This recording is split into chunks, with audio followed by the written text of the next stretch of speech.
tiebreak, with Mecir leading 6-4. And serving with a set point.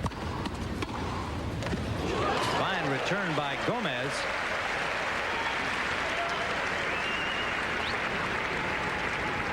And now at 5-6 and another set point for Mecir. Gomez serving.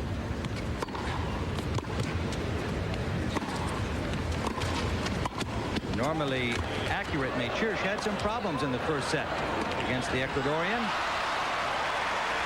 And that error evens it up at 6-all.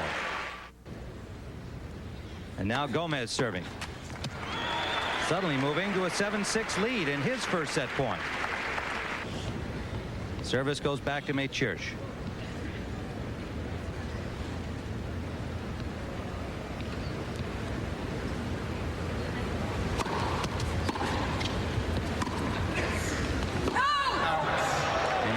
Unforced error gives the first set 8 points to 6 in the tiebreaker to Andres Gomez. Now into the second set, and the two players find themselves in yet another tiebreaker. 5 in 2 matches for Gomez. Gomez leading 6-4, an opportunity to go 2 sets up on Mecir. Coming to the net, but misses the easy volley and keeps Mecir alive.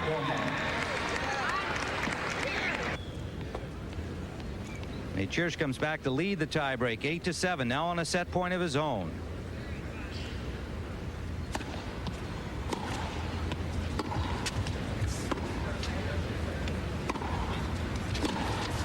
Still having some volley problems. Mecir nets that one to even things at 8-all in the tiebreak. The lead changes hands again, and Gomez now at 9-8 with a chance to serve out the set. But he double faults and ties it up once more. Charlie Pride, local Dallasite and tennis fan, watching the tense action here with Mecir serving. He's got a chance to win this set. And does. 13-11 in the tiebreak. And they're even in sets at 1 apiece. Now in the third set, Mecir's finally starting to take control from Gomez, leading 5-4.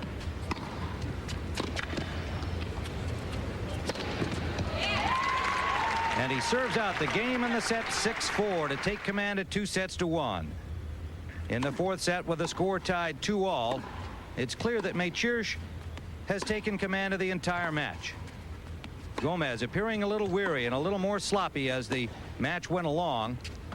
And at 1:11 in the morning, Mecir comes away the winner 6-2 in the fourth set. Well, it's always trouble to play different times, and especially this. I came from Europe. I still had the European time, and I had to play here. Probably it was like 4 o'clock in the morning for me, and I hope I'm gonna sleep well and I'm gonna be fit for finals. Well, a 3-hour match that ended after 1 in the morning, and he's got a day to recover, and he will head into the final action titles. Sometimes it's been a story of frustration.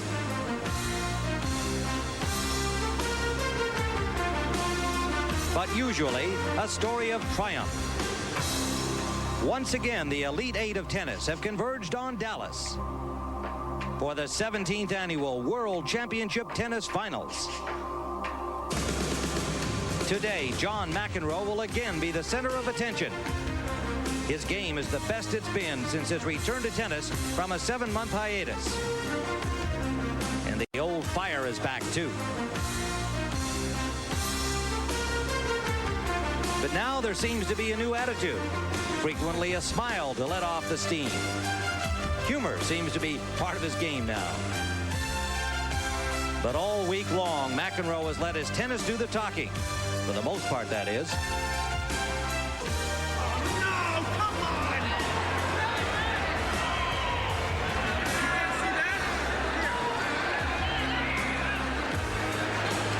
What the hell is going on here? Let's play. I can't play on those. That's unacceptable.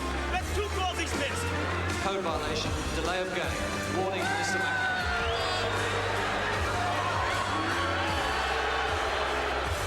Today, McEnroe's fire faces the icy cool of Czechoslovakia's Miloslav Mecir. The 1986 U.S. Open finalist has blossomed into a player ranked number 5 in the world. And yes, there's an emotional side to his game as well.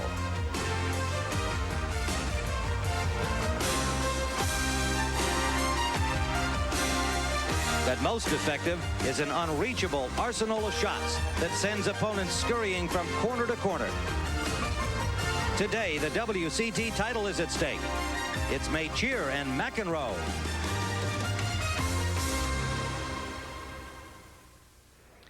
From Reunion Arena in Dallas, Texas, CBS Sports presents the World Championship Tennis Finals.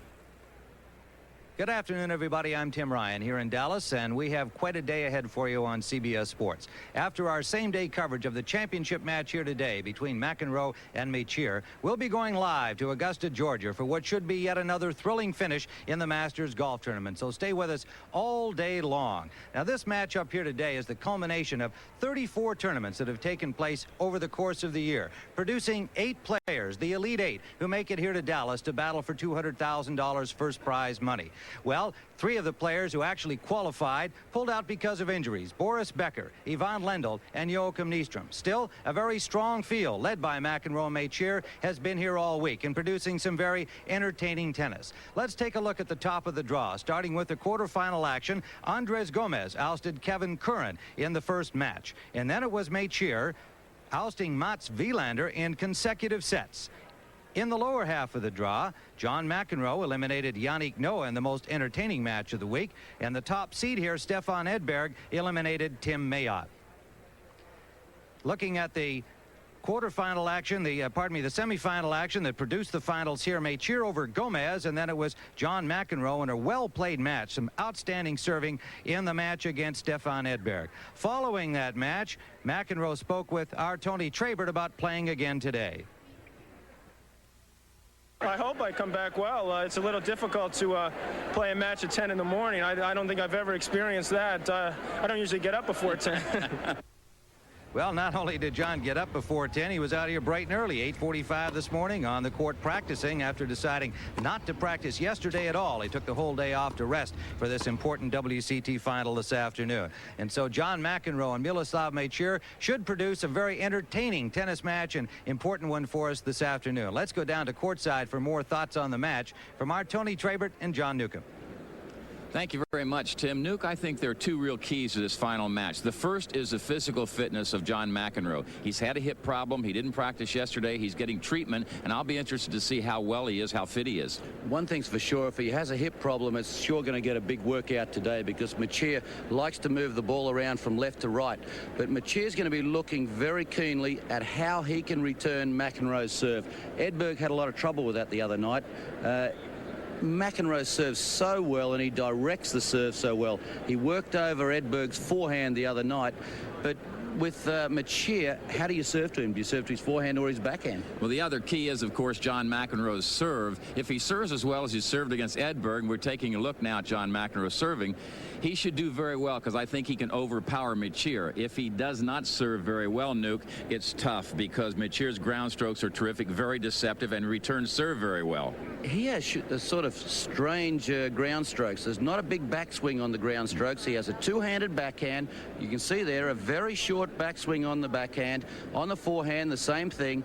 And the other thing that he has is excellent disguise. He can hit the ball down the line or across court, and you don't know what's coming. And you know what Mats Wilander said about him this week here in Dallas? He said, I think within 2 years this guy can be #1 in the world, and that's a pretty good accolade. Contrasting styles. McEnroe serve and volley. Mecir staying back, relying on his passing shots. Should be a very excellent final match. Now back to you, Tim. All right, Tony. Well, the title here means a great deal to all of the players who are competing for it. But the money isn't bad either. $200,000 in first prize money goes to the winner, and the runner-up walks away with $100,000, and the quarterfinalist $22,500. Not bad at all. So Mecir and McEnroe will be battling for the title here today, and it should be a thrilling match. Stay with us as they battle for the WCT trophy here in Dallas, and we'll return with the action and the WCT trophy. John McEnroe with a victory over Stefan Edberg. An impressive style, serving well, comes into this final. He is 28 years of age from Cove Neck, New York, and has won here 4 times before. In the last couple of days has indicated how important he regards this title, and was critical of some of the other players he felt don't take it as seriously as he does. Miloslav Mecir, may we finally put the pronunciation of his name at rest. Yesterday, if you watched, you heard us referring to him as Mecir, and that is as close as we could come to the correct Czechoslovak pronunciation of it. His father is a Czech, his mother is from Slovakia, and the 22-year-old says that Mecir is fine with him. He says the Americans see it ends in an R, so that's how it sounds, and he's going with that. Miloslav Mecir. He's won 3 of 6 career titles this year and is having an outstanding season, ranked number 5 in the world. The chair umpire is Jerry Armstrong from Eastbourne, England. And in the match the other night between McEnroe and Edberg, he was a busy man. They have played each other twice in tournament play, and just recently in March, McEnroe defeated Mecir 6-1 and 7-5. In chatting with Mecir yesterday, he's not awed by McEnroe. He respects and admires him. It's funny, he looks older than his 22 years of age, and but when you hear him talking about McEnroe, it's as though McEnroe's been around forever and was almost one of his original idols, but nonetheless confident that he can acquit himself well today.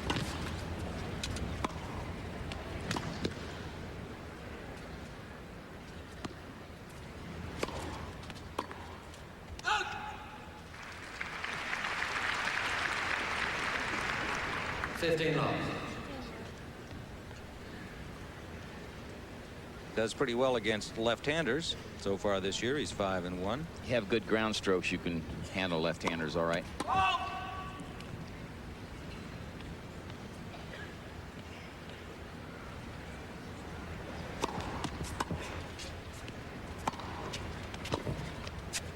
Because that record against left-handers, Tony, depends on who the left-handers were. That would have something to do with it, wouldn't it?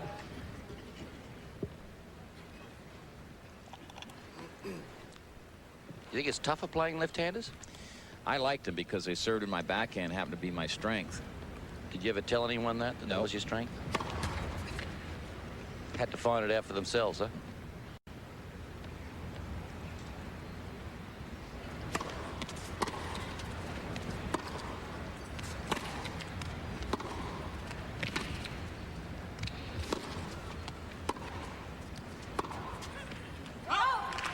I like what Edberg said to you the other night. I mean, McEnroe said to you about Edberg. He said after the match in the interview, he said, Edberg's been telling everyone his forehand's better. He said, so I thought I'd go to it a lot and he could prove to me that it was better. Show me. He went to it a lot too, didn't he? He sure did.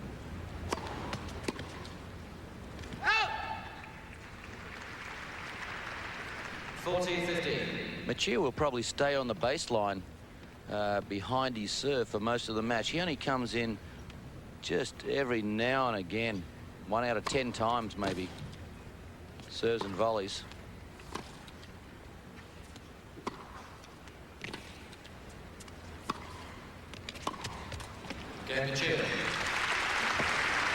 So Mecir holds service to open this best 3 of 5 set final match in Dallas for the WCT trophy and $200,000. McEnroe in the last 4 finals he's been in has yet to come away with a victory. This one he wants.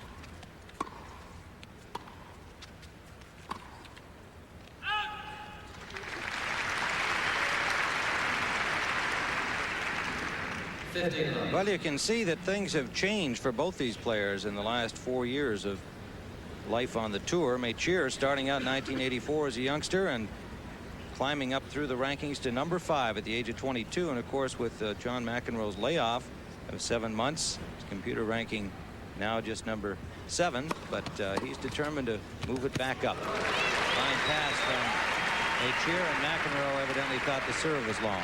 No, he thought it was a let, Tim. Oh, a let. What's wrong? Is your hand wasn't on it hard enough? Yes, you can see him discussing that with the net judge. Why don't you just admit when you make mistakes sometimes? I would if I made them. Don't answer me back like that, okay? That's pretty good. John wants to do all the talking. He said, don't answer me back. I like that one. Yeah, I'll do the talking. I'll call you anything I want to call you. You don't get to say anything back.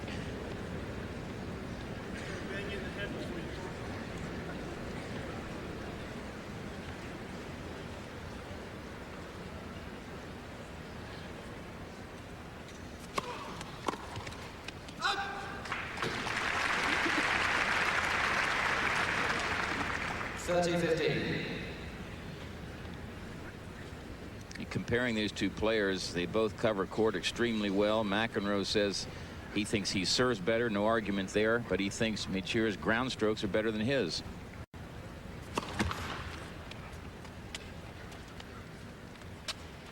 Have to give the volleying edge to McEnroe, and of course the edge in experience, a 4-time WCT champion.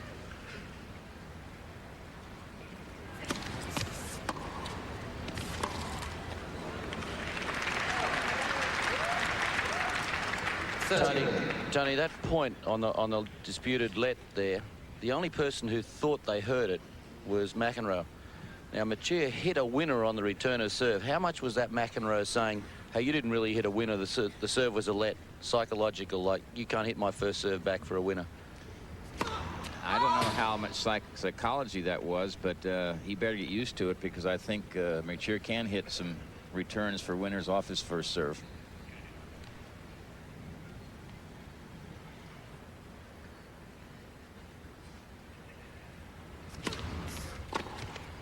Like that. That was off the second serve, but take a look at the return of serve. A good second serve by Mac. Good and deep. Bingo.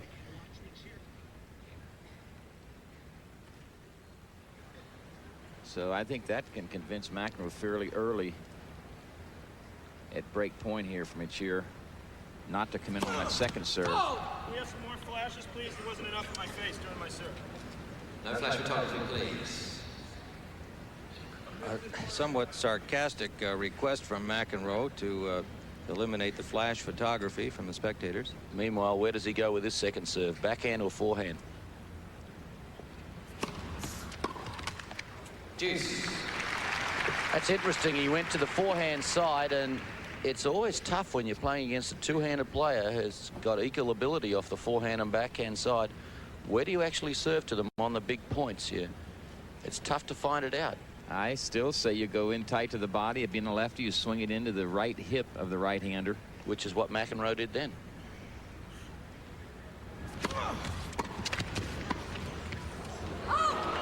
Another break point. Advantage Mecir. These early games on McEnroe's service are key because, as we discussed before the match, McEnroe's service and how Mecir handles that service on the return are keys to the outcome of this match.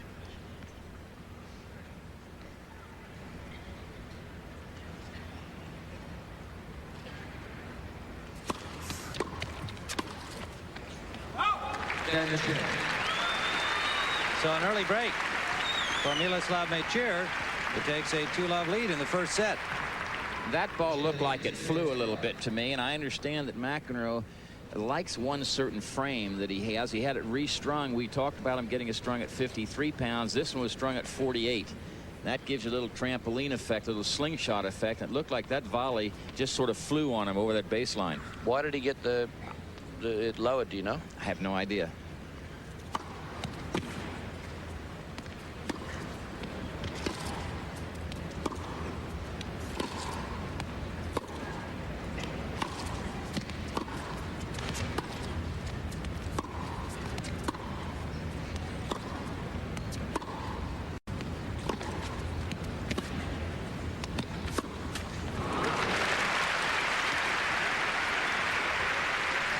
Baseline rally won by McEnroe.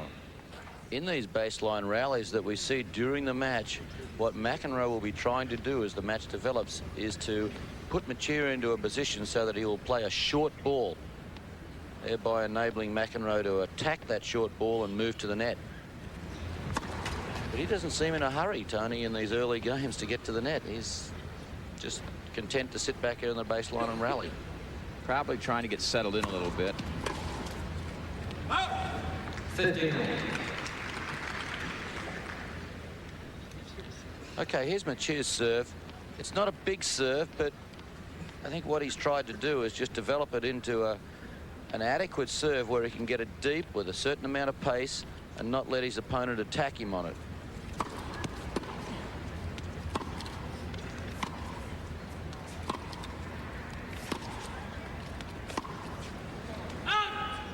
Boy, questionable call. Looked like McEnroe's ball was wide to me. 15, 13.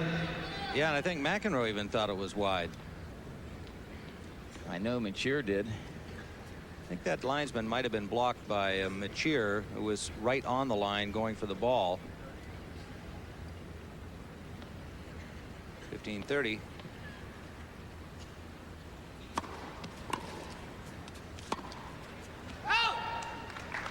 Now 2 break points for McEnroe.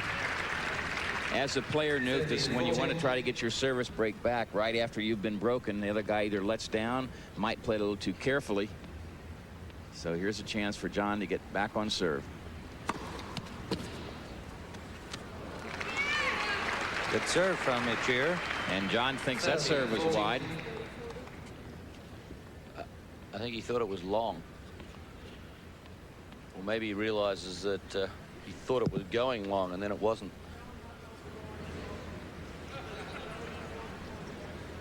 Now he's talking in the direction. Outside line, he won't overrule. You can see from there, I hit that ball, I was 3 to 6 inches outside the line. And what about that serve? What, just play? He's telling me to play? McEnroe talking to one. There's a code violation over 30 seconds. He's arguing with the supervisor who is in the wings over there. The rule book clearly states that the umpire should never make an overrule on a ball that is a close call.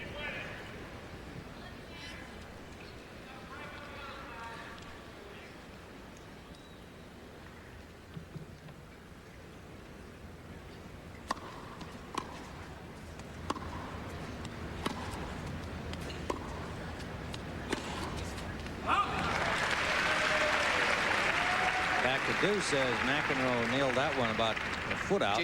That was an interesting byplay, that last point, because the other night with Edberg, McEnroe went at the particular umpire, Jerry Armstrong, constantly. And this time, instead of arguing with him, he just went straight to the supervisor and talked to him like he was ignoring the umpire. That battle will continue, I'm sure.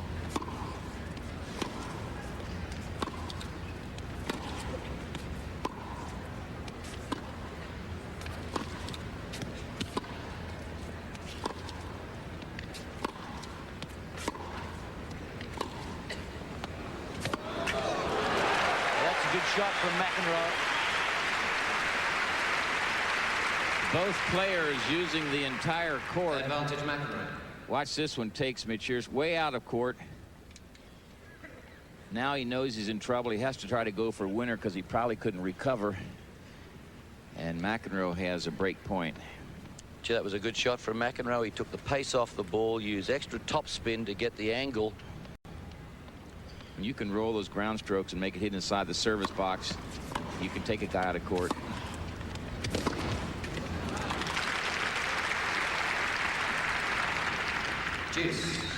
Tony, I love the way Mecir jumps on a short ball. As soon as he sees that ball landing short, he'll get it very early, hit a strong approach shot, and move to the net. There's the key, the strong approach shot. He can do that off either side. He doesn't have to chip it. He can drive it.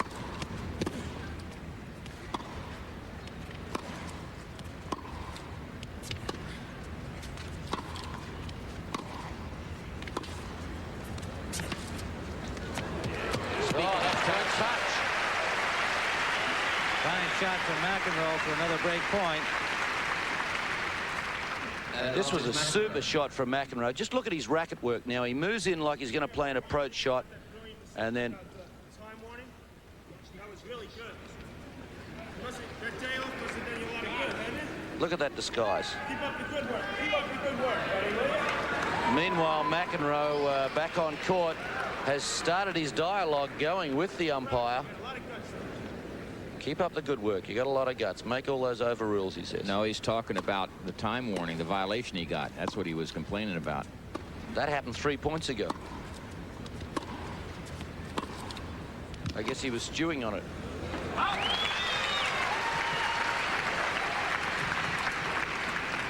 Deuce. What happens on the next warning? He loses a point, doesn't he? He does. Third deuce in this game, and then the unforced errors thus far. Almost 2-1.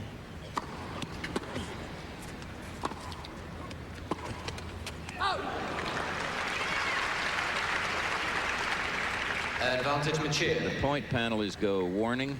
You lose a point, you lose a game, you lose the match. I've seen John go to 3 of those, and I said, why didn't you go to the 4th one? He said, I'm dumb, but I'm not stupid. Advantage Mecir. Holds on and takes a 3-love lead in the first set. We'll return to Reunion Arena in Dallas in a moment. 3 games to love. McEnroe will be serving at love 3 as we continue, and early dialogue between McEnroe and the chair umpire Jerry Armstrong, and some remarks directed at the supervisor Keith Johnson in complaint about Armstrong. More than dialogue, Tim. That was a real Monologue, outburst. actually. Brutal, but John is really testing and tempting Gary Armstrong, the umpire, and that court change. He really worked him over. He said, I'm going to say anything I want to you. I'm not going to say anything you can penalize me for. I'm going to talk to you a lot. You can't do anything about it. I like the last bit. He said, come on, big boy. He said, we're on a match here. He said, I'm going to test you the whole match. So McEnroe, meanwhile, will have to get himself back into this first set. Down a break.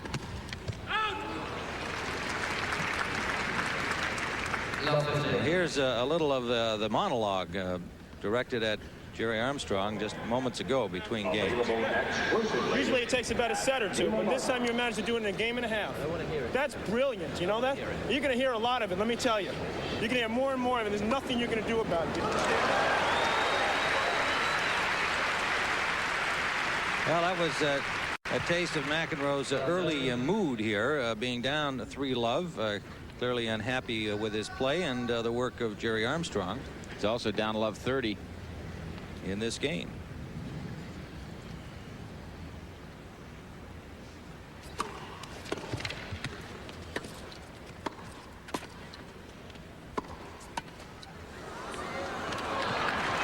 Three break points for Mecir to give him 2 breaks and a 4-love lead in this first set. And Mecir made a terrific return of serve off a very fine McEnroe serve. He didn't hit it real solidly, but got it down low. Was able to stay in the point.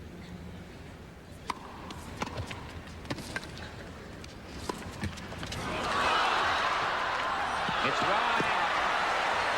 Just wide from McEnroe. Great attempt by McEnroe, actually. Didn't have much room to maneuver here at all. Watch this ball hit the top of that, just sit there for a moment. Sits, hits twice. John gets to it, angles it, the only thing he could try to do, and missed it wide. So Mecir, here's a look at McEnroe. Only possible try he had was to angle it because it was so close to the net. Now McEnroe in big trouble in set number 1. Mecir served with 2 breaks at 4-love.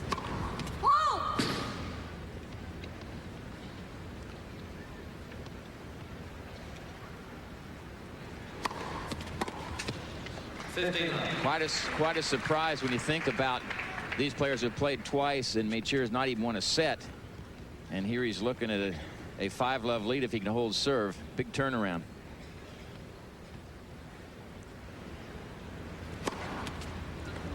Ace. First of the match. Reminds me a little bit of my final here in '74 when I played this young kid that nobody ever heard of called Bjorn Borg. I was down 4-love in 5 minutes. 14. consecutive aces by Mecir. He hasn't had any in the tournament thus far through the first 2 matches. Nails 2 in a row against McEnroe. And McEnroe didn't even try for that one. He just conceded the 3rd one in a row. And it is 5-love. Miloslav Mecir, first set. Mecir leads 5 games to love. McEnroe best 3 of 5 set championship match. And meanwhile, between games this time, a more subdued John McEnroe, as we look back on videotape just moments ago. Not a peep out of McEnroe, who had 3 aces sailed by him in the last game for Mecir's 5-love lead. And I think here, if one can guess what he's trying to do, is to compose himself, get himself back into a more concentrated mood here. Now, gentlemen, do you just let this one go and start over in the next set, or do you try to battle back? I think you try to hold serve here and then make Mecir hold serve to win the first set if he can. Then John would start serving in set number 2. You see 32 wins, the best on the Grand Prix Tour this year by Mecir. McEnroe, normally when he has any kind of an argument with an official, line spreads, whatever, usually comes back and plays better. Today, thus far, after every little outburst, he has lost the next point or 2, so it has not helped. So I think he's trying to settle down. So I got to get into this match.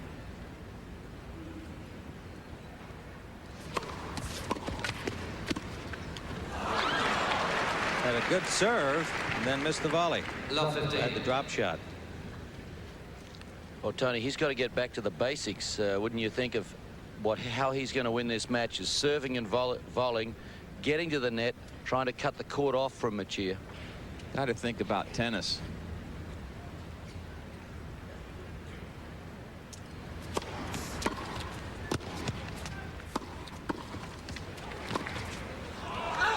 Just missed it.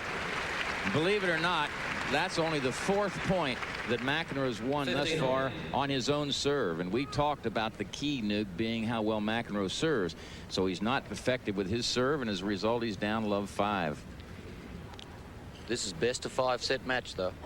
Oh, it's a long ways from over. Long way to go.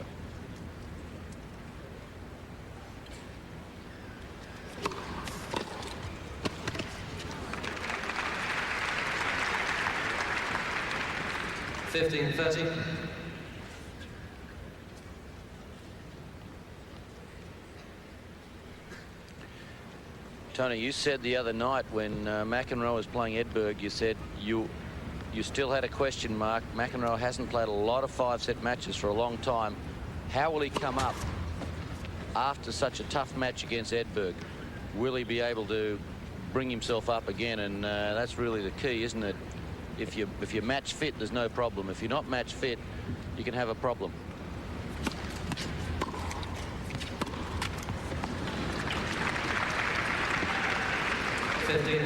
What causes that problem? Is it physical or mental or a combination? I think for John it's physical if he's having a problem. I mean, physically it is 2 set points now for Mecir.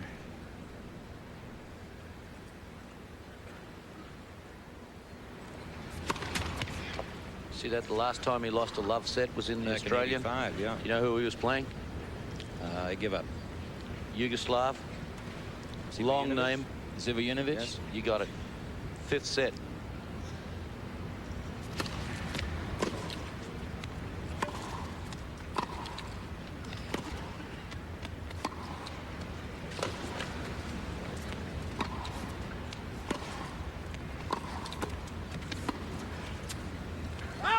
And so Mecir wins the first set 6-love. And a concerned-looking John McEnroe has now got to somehow summon up the reserves necessary to get back in against this impassive-looking Slovakian, Miloslav Mecir. Mecir said yesterday that that set just took 26 minutes for Mecir to win. He said yesterday that he likes McEnroe, that he considers him a friend, and so I don't think any of the battle that comes out here will be directed McEnroe to Mecir. But McEnroe somehow has got to get the spark going again.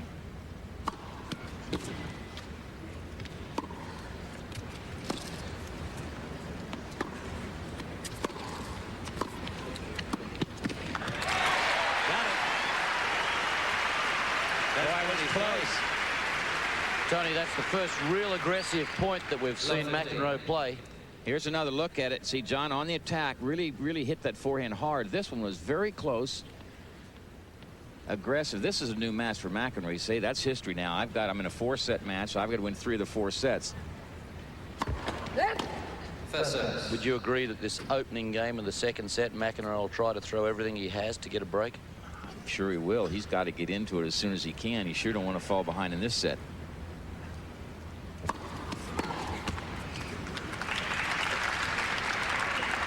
And from Mecir's standpoint, when you beat a player of McEnroe's stature, 6-love in the first set, you know he's going to get better. That closes the gap, and sometimes you have a problem playing your best tennis.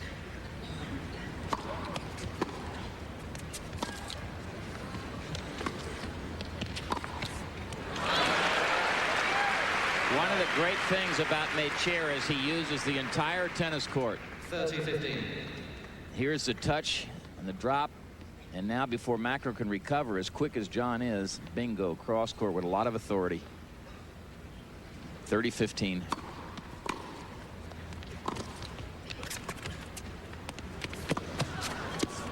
Wide. Great touch shot from McEnroe again. Very similar to the one we saw earlier on the run. And terrific court coverage by both players. Here's a drop shot. Now Mecir, a pretty big fella, gets to that ball pretty comfortably and just misses it down the line. Not only did he get to it, Tony, did you see how good a bounce he had after he hit the ball? It was completely on balance. Oh, that's a great shot. Right in the line. McEnroe thought otherwise. I thought that might have been out myself. Goddamn conspiracy! It's conspiracy. On that approach shot, Mecir acted like he was going to make another drop shot here, and then he just goes deep. See, John has started the other way. He thought that ball was wide.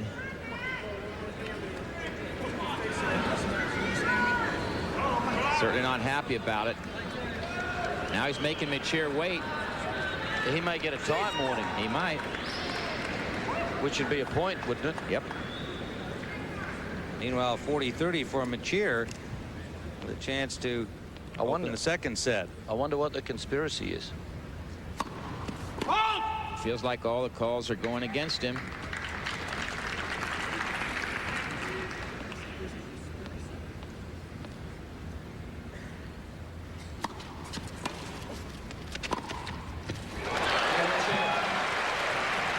Miloslav Mecir holding serve with a perfect passing shot, and he leads 1-love second set, having won the first 6-love. We'll return to Dallas after this word from your local stations.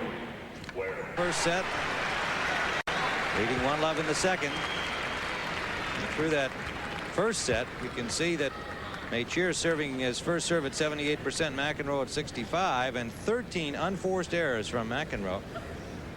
More winners by Mecir and fewer unforced errors, so McEnroe still to get on the board and win his first game of this final.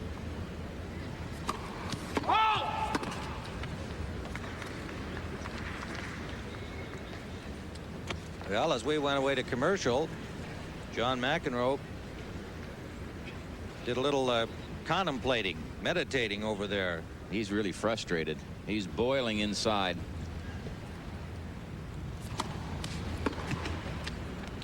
You know, Tony, one thing you need to do to establish in a match is get a rhythm going of how you change ends, what you do at the change of ends, and every time John's changed ends so far, it's been different. Yeah. One time he was abusing the umpire, the next he was sort of sitting there staring, and this time the towel over his head. There's no rhythm to his game yet.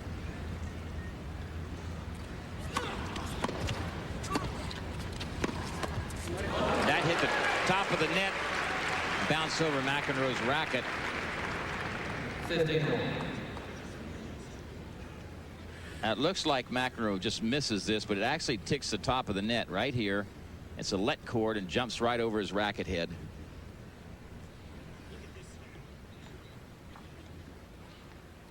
%. Boy, we keep talking about McEnroe has to serve well to play well in this match. He's only won 5 points on his serve thus far. through 7 games and 2 points. Let's give Mecir some credit. He has been terrific. He's returned serve well. He's served well, made good passing shots. He's been very, very solid, playing very confidently.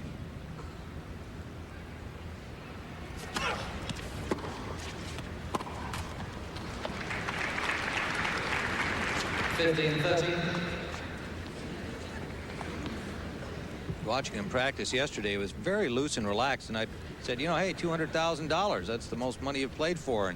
And he said, well, you know, I don't really think about that so much. I just want to win the match. And asked him if it was important to beat McEnroe. He said, of course, I'd like to beat McEnroe because it's McEnroe, but I just play hard each time to win every match. And had a terrific attitude, and it's so far in evidence here today that he was well prepared mentally and physically.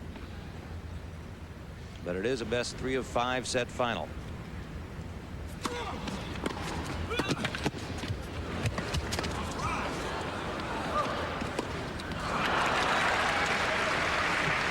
Perfectly timed lob from Mecir. The guy has tremendous touch. You know, he really has control of the tennis ball.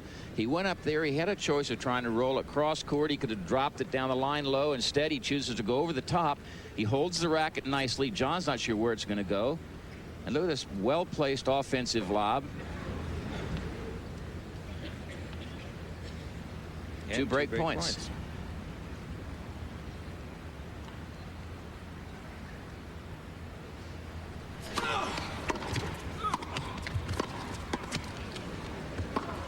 Oh, that was there too. John is not volleying really decisively. 30-14. And for a guy like Mecir, who moves that well and has good ground strokes, if you give him too many swings at you, he's going to get it by you. He's not getting a lot of volleys to hit in nice positions, though. A lot of them are below net height, going pretty fast. That first one on that serve was high 4-inch shoulder height. He didn't just do enough with it at all, I don't think. Still a break point for Mecir.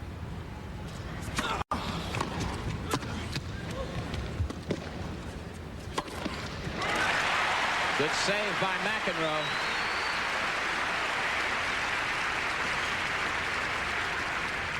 Juice.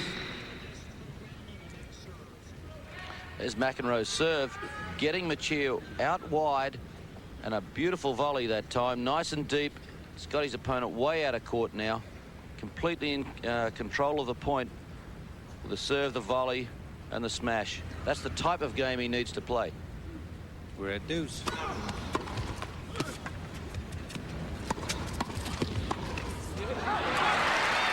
Well, big chance for Mecir that time. Let it get away. Yeah, that was not a good shot, was it, Tony? Advantage After a McEnroe. brilliant return, he was set up to play the passing shot. Let's have a look at why he missed that. And then a very awkward volley. Well, the ball came straight at him on that one, but he really let it get away by not making the passing shot. He was so close. Looked like he pulled off the forehand as he tried to make the pass shot on it. This could be a big confidence builder for McEnroe if he can get on the board here. He's done it. The exaltation gets the crowd with him. Shook out 2 break points. Oh, look at this. How often do you see John McEnroe ask for a little help from the crowd and receive it? He has not been a crowd favorite in too many situations. Mecir's got to be careful here. Here's the last point. This is the first game that McEnroe has won, and watch his reaction.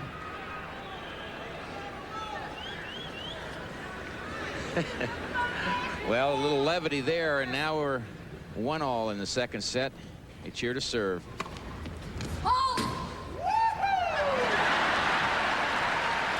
Well, you know, he has successfully, I believe, relaxed himself here with this whole little episode. But you look at Mecir's face. Mecir's well aware that this is danger time for himself. He has to play some very tight points here, or...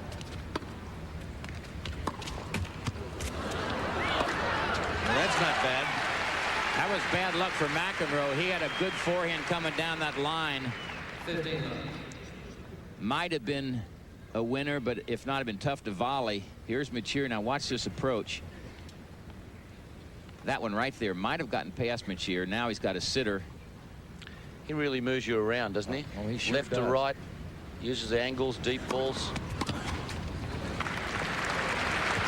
And the other thing, because he has good disguise, you can't get a head start. You've got to wait until he hits before you know which way to go.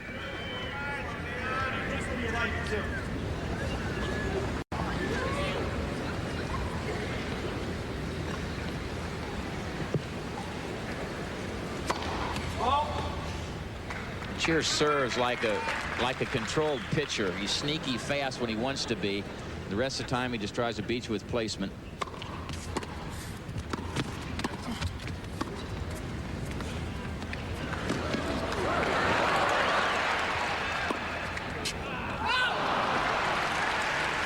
Mecir really made a tactical error by not getting to the net after he got that lob over John's head. Isn't this a super lob, though, from Mecir? Just took the ball almost on the half volley and came up with a perfect lob. And then coming into the attack position. 40 love.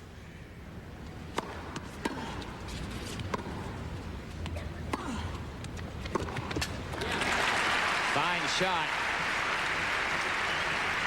I think we're going to see more and more of that now. I think McEnroe's decided no more of these baseline rallies. I'm just in on the net every opportunity. I also think he's going to try to hit it when he comes in, not just block it, because Mecir's ground strokes are too good.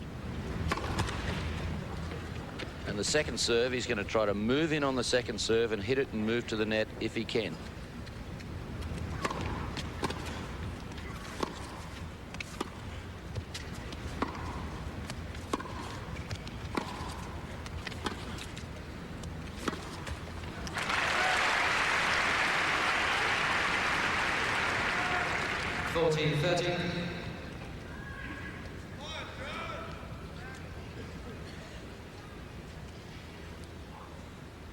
McEnroe's starting to settle down a little bit.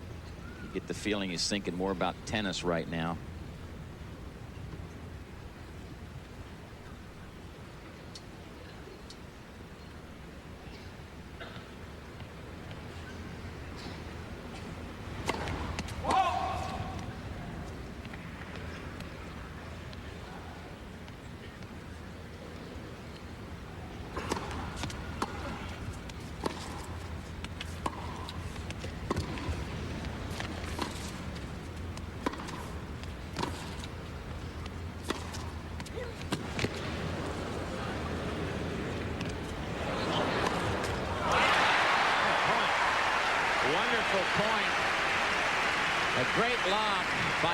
To stay in that point. That lob was a good lesson, Tony. The defensive lob. If you're out of position, and let's look how far McEnroe is out of position here. He's going to have to run right across court. No chance to do anything, so throw the ball up high and hope that it goes very deep. That one landed right on the line. So from 40-15, McEnroe fights this game to deuce.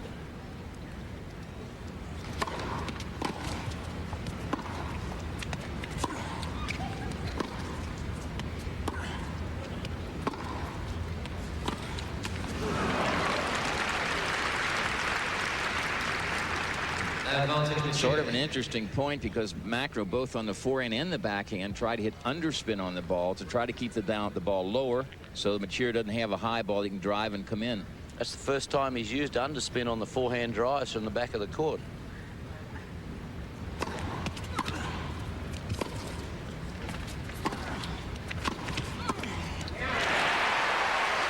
There's that penetrating approach shot.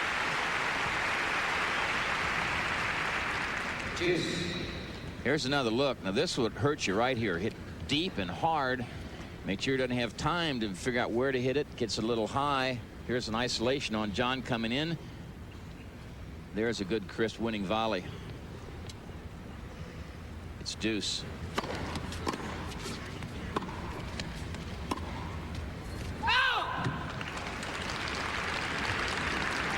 Looking at something?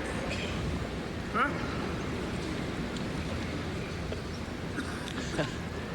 You know, I asked John when he was playing Davis Cup when I was captain, I said, when you argued, does it ever occur to you that you might be wrong? He said, no. So I'd ended that conversation. Game Mecir. Well, Mecir calmly holds serve and leads 2-1 second set. He won the first 6-love. McEnroe serving, having lost the first set 6-love, rolled over by Mecir.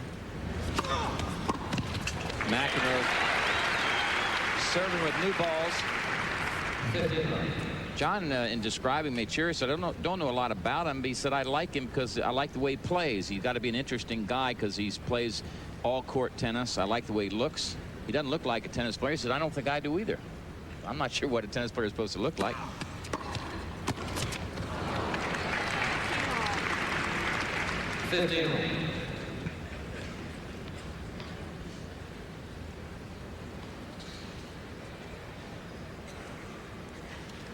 Hey, John really saves himself some strife by winning that first service game when it was 15-40. Getting on the board was big for him at that stage.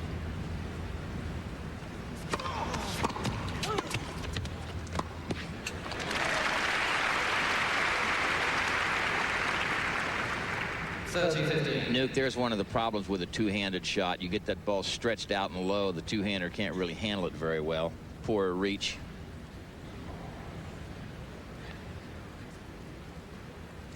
That's really what McEnroe has to do, isn't it? He's got to get in there, get those volleys going, not give Mecir any time to play his passing shots. No breathing room.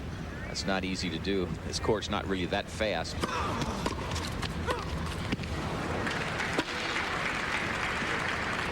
The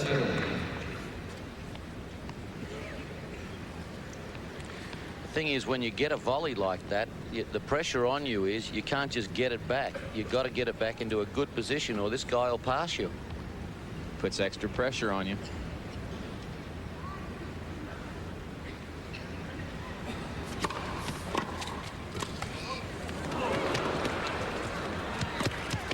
Yeah. Great pickup by McEnroe. You watch the racket. Watch the early preparation on the racket now. Good half volley. Now watch John's racket. He gets it ready, holds it, holds, and then just bunts it right down the line. If Mecir moves that way, he could go the other way with it. Look at McEnroe's footwork, though. He comes back to the baseline. See that big jump he did at the baseline? Like, just as Mecir was about to hit the ball, he jumped up in the air, and then he was ready when he landed to run anyway.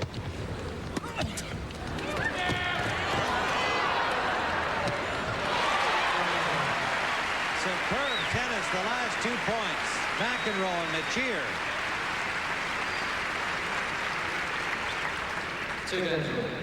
Mecir, look how much court he covered in this point.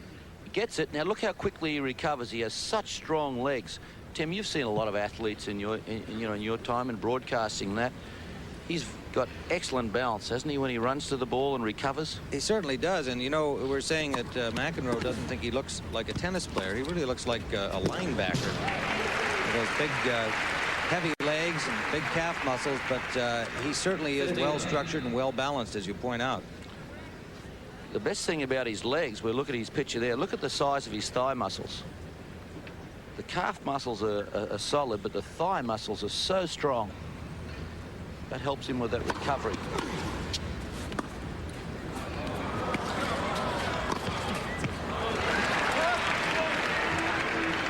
Mecir thought McEnroe's shot was long, was over the baseline.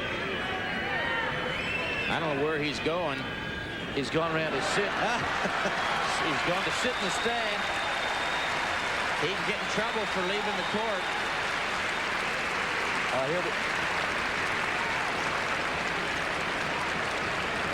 You know, he has a lovely, subtle sense of humor. He just put the ball down on the court at the baseline to show where you can see it. Well, you can't in this shot, but he put the ball down where he said the ball came down out.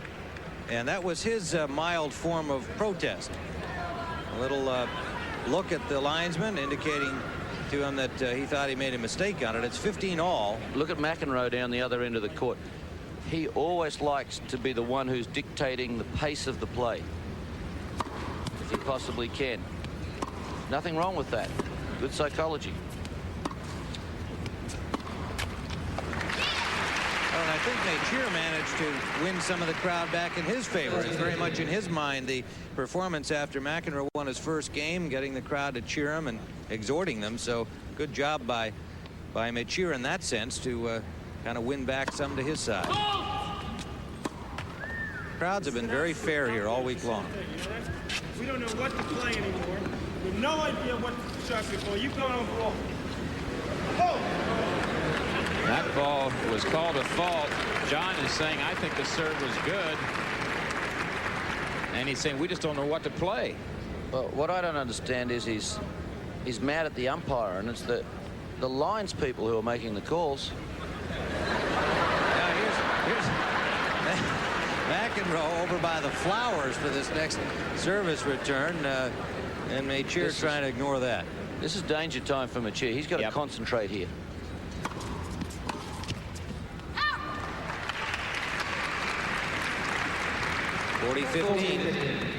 McEnroe has a unique ability to be able to side play, have arguments or joke around, and get back to business immediately. It's tough for the other players to keep up with his rhythm. Well, he had difficulty doing that in the first set, though. Mecir just ignored all of his antics, and John didn't get it back and dropped the set 6-love.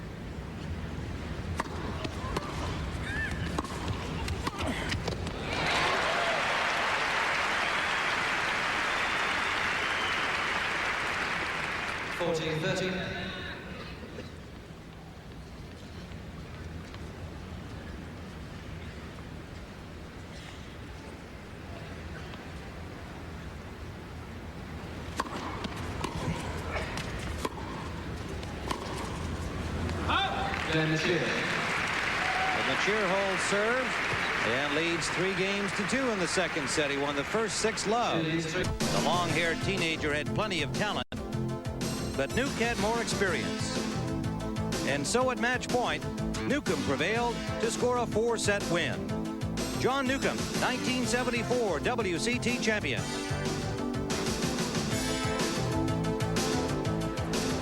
All right, look almost the same. I look younger. I look terrible then. 74. What a horrible hairstyle. You don't look too good right now. It's 3 games to 2. Mecir leading McEnroe. McEnroe serving here on the second set. I feel stronger now than I did at the end of that match. That young kid ran me around ragged. Well, he did that to a lot of people. You said that you trained for 9 months to win this championship in '74. That's how much this tournament meant to you. I was only kidding about running ragged, too. I was ready to play 10 sets.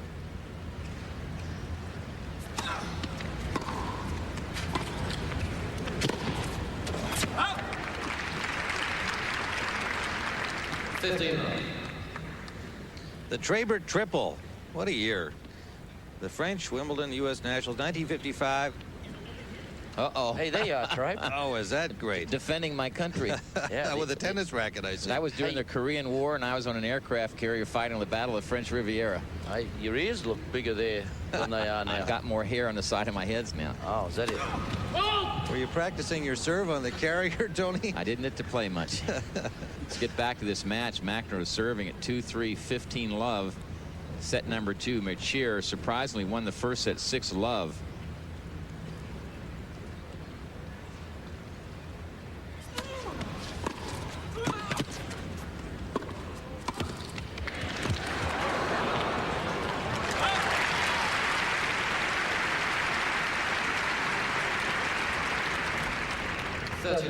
Not only the first set, but the first 3 service games that Mecir has had in this set. I think McEnroe has really tried to throw everything at him, Tony, and he's been strong. He's played good tennis.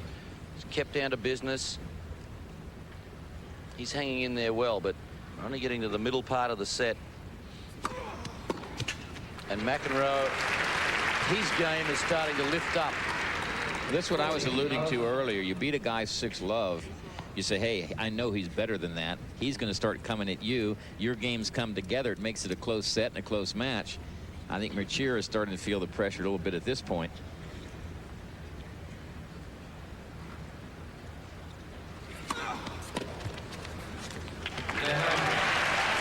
First love service game for McEnroe. And we're at 3-all as we see the beautiful WCT trophy that will go to the winner of this match along with $200,000. 3-all in the second set. Long way to go, as we have been reminding you. 3 of 5. The final for the WCT trophy.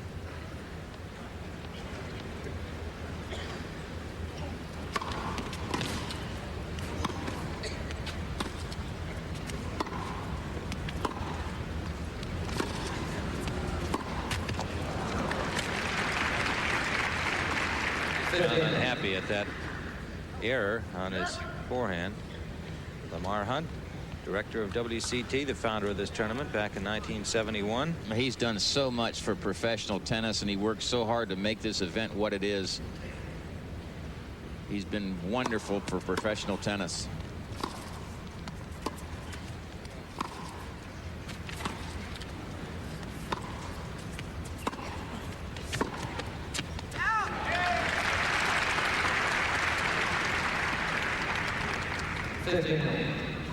I don't know how Lamar is with his football team, but I know that with the tennis players, all the time that I was playing there, he knew every player by their first name and something about them, their wives' names. He was great. Very personal. He's involved in every facet of it. He delegates responsibility, but he really runs the thing. I think he was tuning in there. McEnroe stumbled trying to get back to the tee area and couldn't get to the ball. Now, let's hope whether that there was any real damage there. Slow to get up. He's had a hip problem.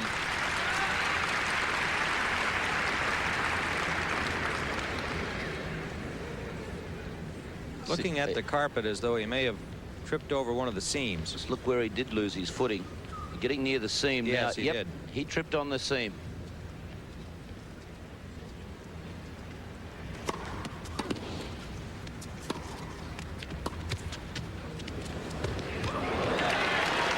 On the corner.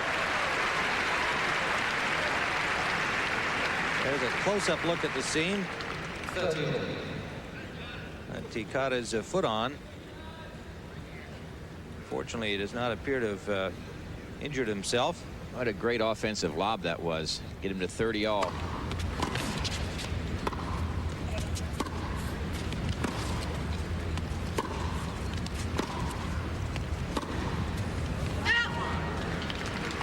Mecir not doing as much. Get away from me! Stay away! I don't know what that was about, but I'm just going to say Mecir is not doing as much with a tennis ball.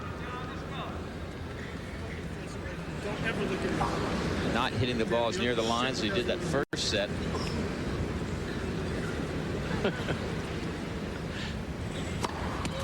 Or whether he was talking to the seam or the umpire. Well, he did say don't ever look at me, so I don't think it was the seam. John's there easily. Mecir played an out ball. Mecir made a mistake because he thought that ball was going to be good down the line. We'll have another look at it. Not a strong volley here. Now this one was going to go wide. He thought, well, if I get it in, I'm all set. Here's a look at John. Good racket preparation. Yes, all right. Now Mecir stretched out there, recovers well, and this one I think was going to be wide. Nuke, you don't agree with me? It was tight. We're at deuce.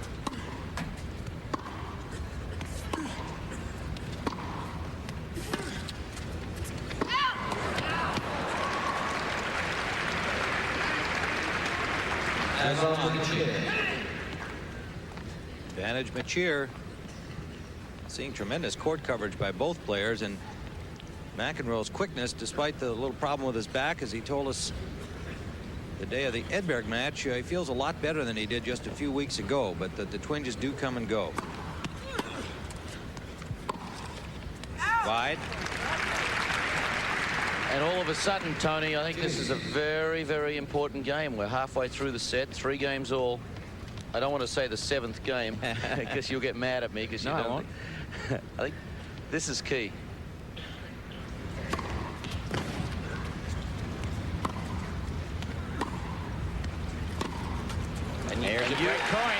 You said just a second ago you felt that Mecir was starting to play a little more cautious, not going for his shots quite as much, whereas McEnroe's lifted his game and he's attacking more.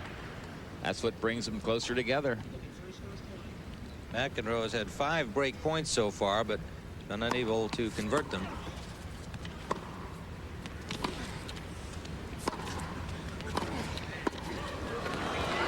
Won't get there. Boy, that was marvelous volley because McEnroe really made a good attempt at the passing shot. I really think that on this volley, Tony, he was a little bit fortunate. It was a very good passing shot from McEnroe. It was low and hard, and to pick it up that well, it's a great volley, but it's a little fortunate. Yeah, he was for sure. He wasn't necessarily trying to hit that shorter volley. He was just happy to get his racket on and do what he could. Deuce.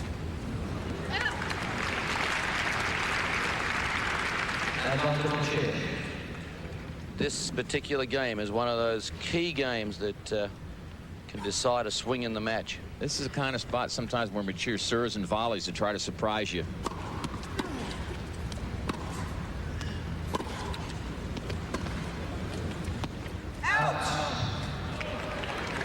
Mecir thought that had the line. McEnroe did not at all, but Mecir now with a grimace starts toward the chair umpire, Jerry Armstrong, and thinks better of it. They're a deuce. And that's what he's got to be careful of, Mecir. He's got to get on with the game of tennis. Forget about those calls. I think it shows that he's getting a little tense. Definitely.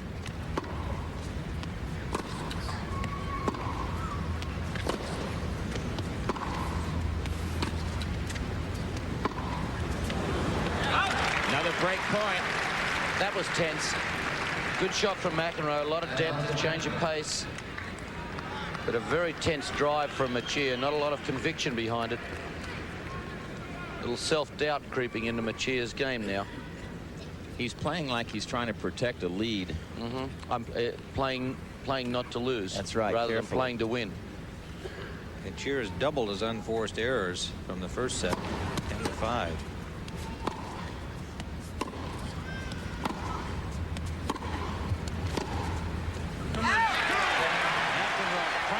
On that one with a lot of pace and breaks through to lead 4-3 in the second set. Match 4 games to 3 now. McEnroe serving in the second set.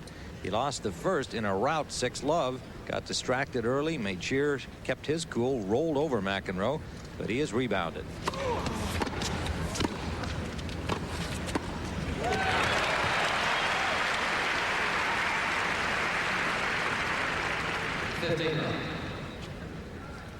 Famous Jean Barotre, one of the 4 musketeers from France, received the service award last night from Lamar Hunt. 88 years young, 2-time French Wimbledon champion. What a marvelous man. Still plays tennis, though he's had a hip injury from a fall. There are only 2 of the musketeers still living, René Lacoste and Jean Barotre. We just lost Henri Cochet a couple of weeks ago. Toto Brugnon has been gone for several years.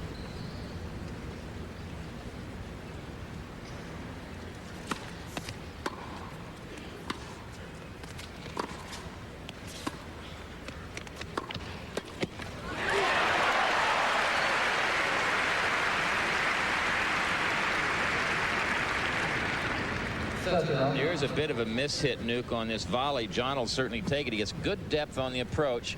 There's a mishit. See the racket wobble a little bit. Now we're isolated on John coming. Watch how quickly those feet move. Get into a good volleying position. Does a little straddle step. And it's 30-love. As you might expect with his serve and volley game, McEnroe has been to the net more than his opponent Mecir, considerably more.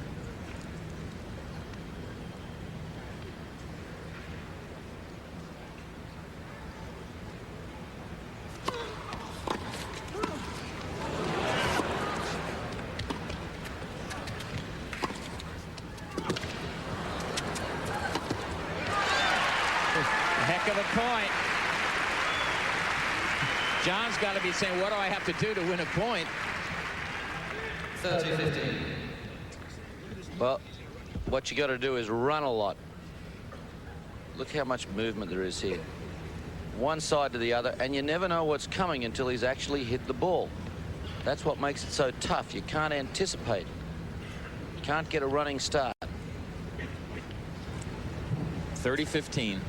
McEnroe leading with a break, 4-3 in the second set.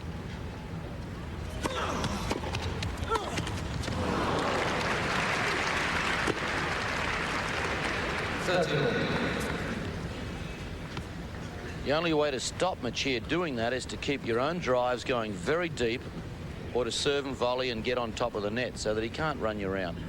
But that's difficult to do. You can't come to the net unless you come on a very good approach shot or behind an excellent serve.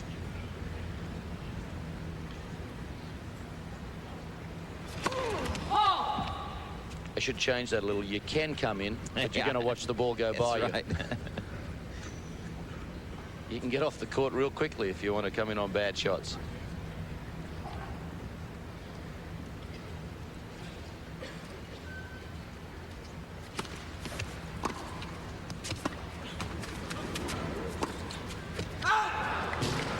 Well, what looked like a bad break for McEnroe turns out okay.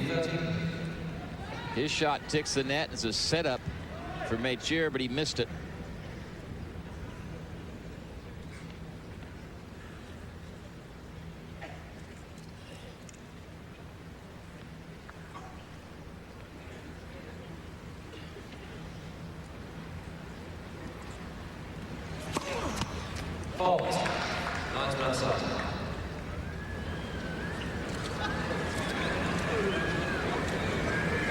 John thinks it was good.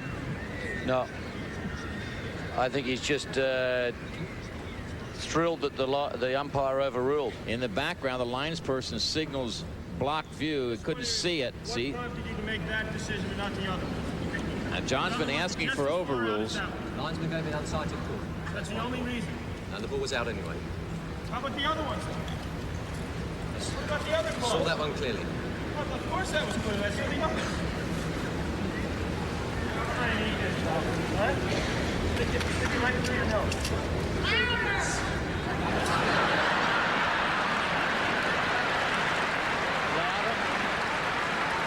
Well, he got the crowd involved again. Someone up in the crowd hollered louder to John, so we want to hear what you're saying.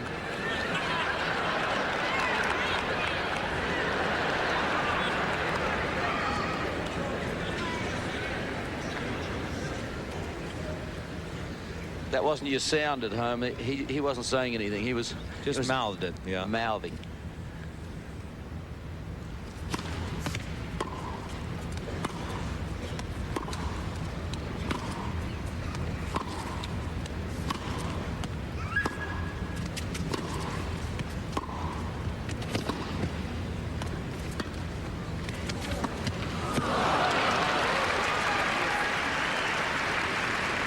Took a little pace off there, and McEnroe didn't quite catch up with Well, it. that was a very interesting shot. Very smart. When he came in, I thought, oh, he's going to drive and approach. Then I thought, oh, he's going to do a drop shot. And instead of that, he did a sort of semi-approach shot. It was very too low. It was low for him to drive and hit it short with underspin, so it stayed down. And it's deuce. Just didn't know what was coming out of that.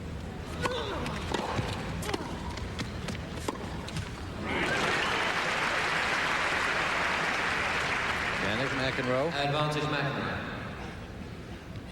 Well, Mecir looks like a thinking man's tennis player, and that's the way he approaches the game. I asked him yesterday if he actually writes any poetry, because most people look at him and say he looks like a poet. Well, I don't know whether all poets look like that, but he is certainly a thoughtful-looking person, and the answer is no. He doesn't write poetry.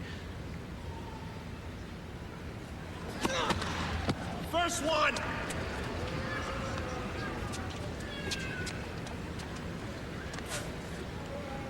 You can see that things have turned around in terms of the unforced error category. Through the first set, he won 6-love. 5 and 13 for Mecir in the second. And again, a comment from McEnroe to somebody in the crowd.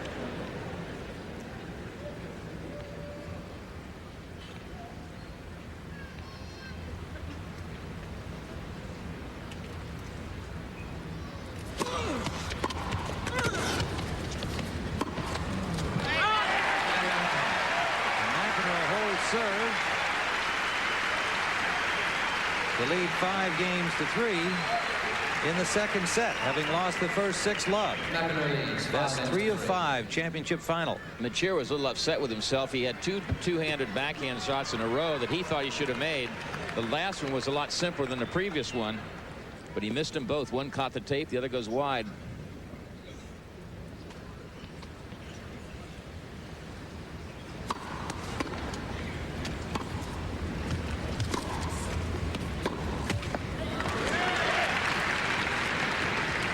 Things are changing.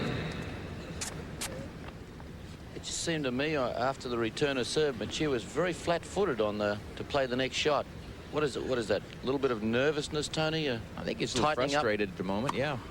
John's playing better.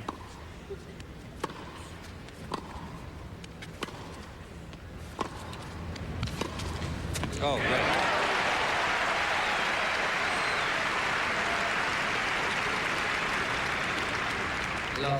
This was not a good approach shot from Mecir. Look how short the ball lands. Actually landed on the service line. You can't come in behind an approach shot like that.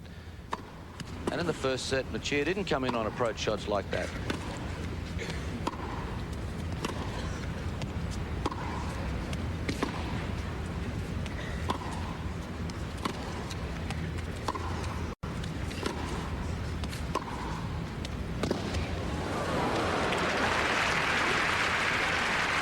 Solid down the line, right within an inch or two. I think another thing too, Nuke, on that previous approach shot, Mecir was way too deep in the court. You got to wait for a shorter ball than that. 15-30. Momentum has changed.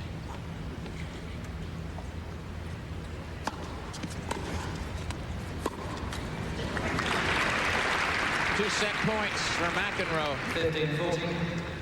I think one of the things to explain it was like McEnroe was in second gear in the first set, and then he shifted up to third gear, and now he's up to fourth gear.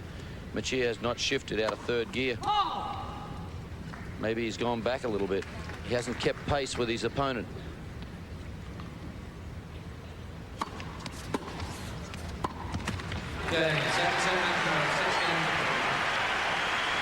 So John McEnroe has evened things up here with a 6-3 win in the second set. And we are all even at 1 set apiece. We'll return after this word, and we now pick up the action with Mecir serving in game number 2. In arena in Dallas, we are into the third set, and Miloslav Mecir broke on the first game of the set to lead 1 love after they split sets. And McEnroe is over complaining to Keith Johnson. Is that possible anymore? Or are these guys in charge? Who's in charge? You? Verbal abuse, point, Mr. McEnroe. The chair umpire has levied a point penalty against McEnroe for a code violation. The code violation was verbal abuse. There's going to be another one right here. To the linesman who's reporting it now over.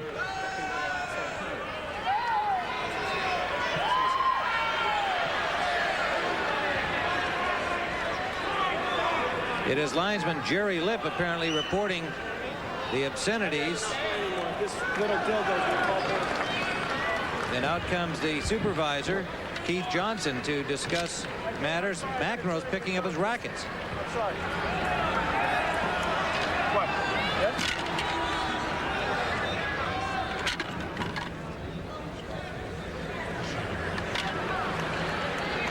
I'm not going to play unless they take that away right now.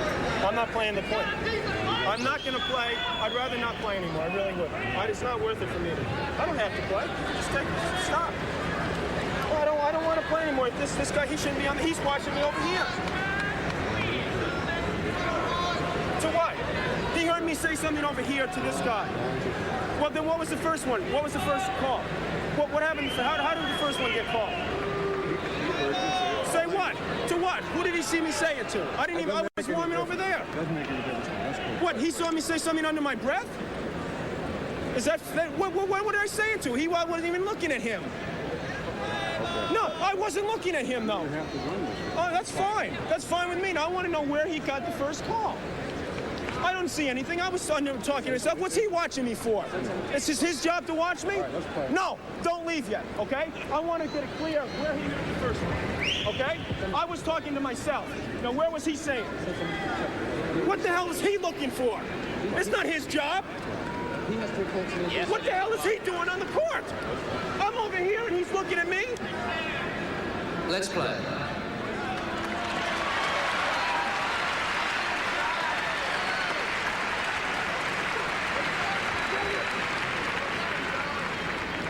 Well, Keith Johnson out there trying to keep McEnroe involved in the match and supporting the chair umpire, Jerry Armstrong. 15. McEnroe threatening to leave the match, but it looks like he's going to continue. He's out there ready to receive. Now, meanwhile, Mecir has had a lot of rest down there, but obviously he would rather keep your rhythm and keep things going. He's also lost the first point. This is his second penalty, so Mecir serving at 15 love.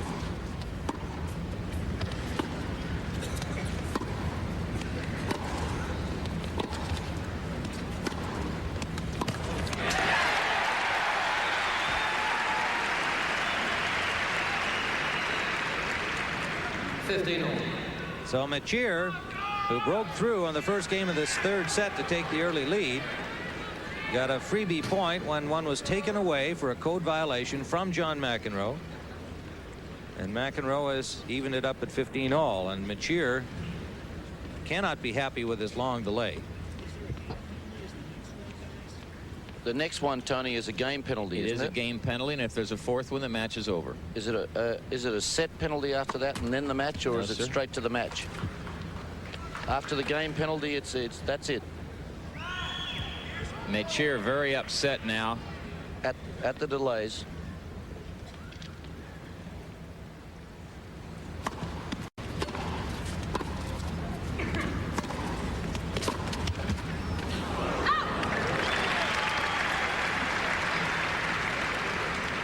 Now let's remember that Mecir has a service break here in the third set, but he's down 15-30. He's lost the 2 points after that delay. He looks very disgruntled and upset, which is understandable.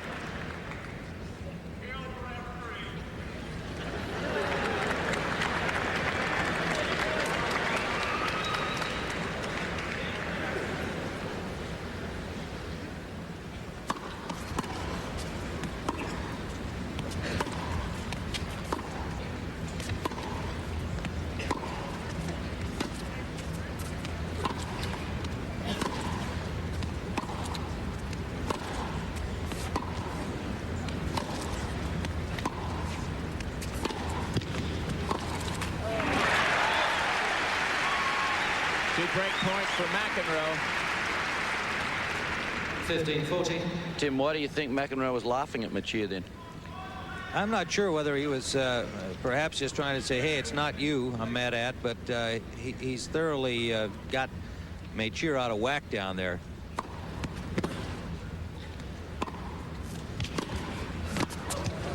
Whoa! What a shot. Great get, great shot by Mecir. This was a half volley 13-14. from an unbelievably tough position on the stretch with two hands. Be tough to get to this one with one hand and be on bounce. Look at his bounce after he hit that shot. Just great. Saved one break point.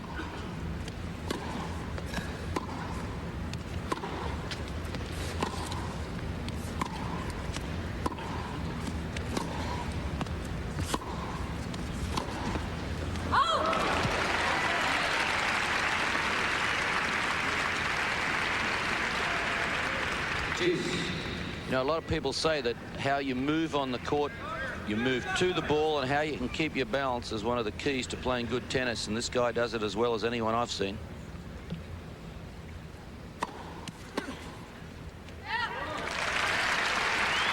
Well, Mecir battles back to advantage here.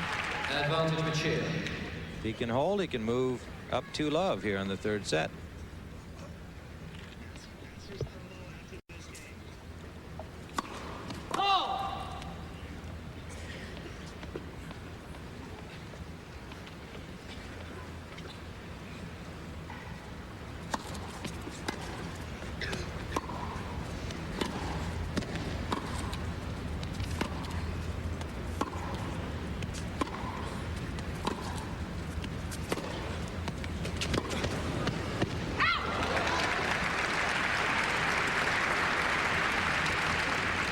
Deuce.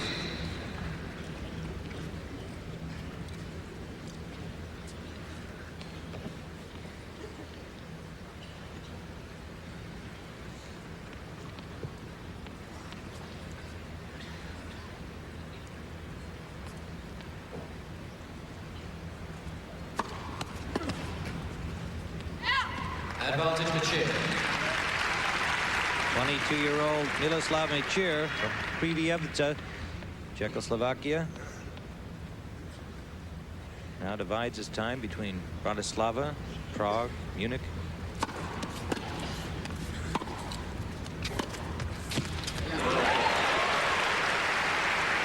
Not a real deep approach shot.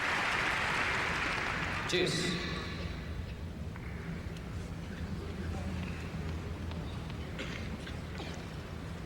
Third deuce in this game.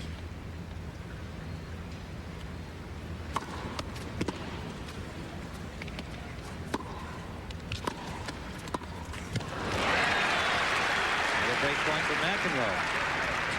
Advantage McEnroe.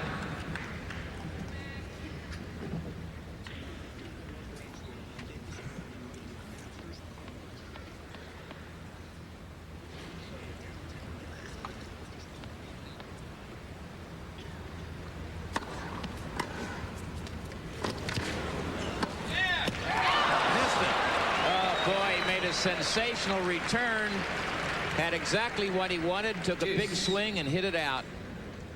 Fourth deuce. Here's now, look, watch this return. He goes in, he knows he's hurt Mecir. All he has to do is make this volley, and he took a big swing and hit it long. Oh, that can be crucial. Could have gotten him a break point.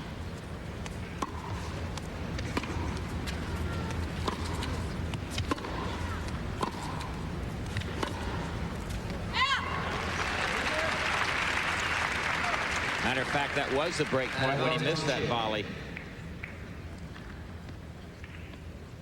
Longest game of the match thus far.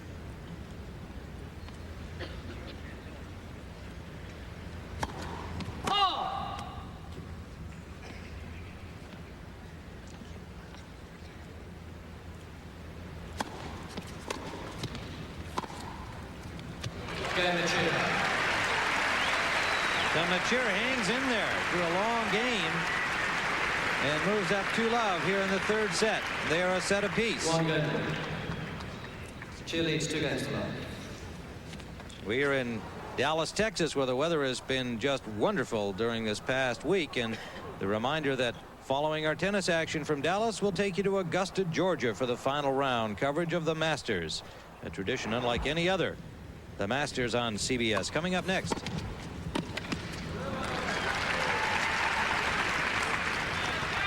Well, you got to give Mecir credit for holding on that serve with all that went on that game, fighting from 15-40.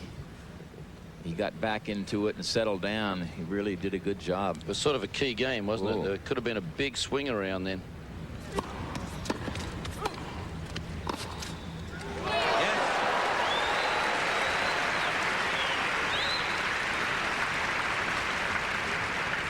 Love 30.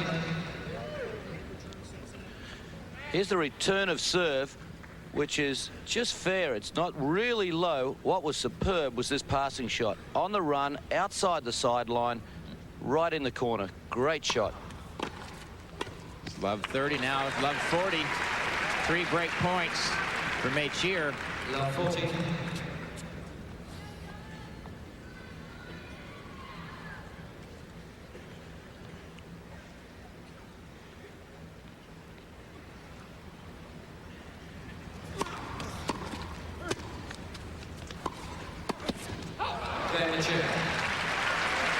So Mecir breaks that love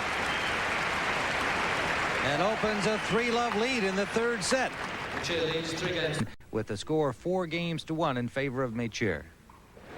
Back in Dallas, where John McEnroe has gone over to speak with the supervisor, Keith Johnson, the Men's International Professional Tennis Council supervisor in charge of the match. Damage is already done.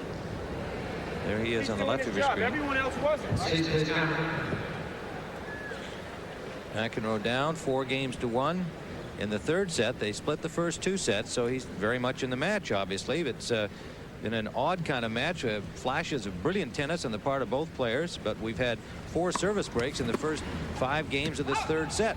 Mecir serving with new balls. They're a little lighter, go a little faster.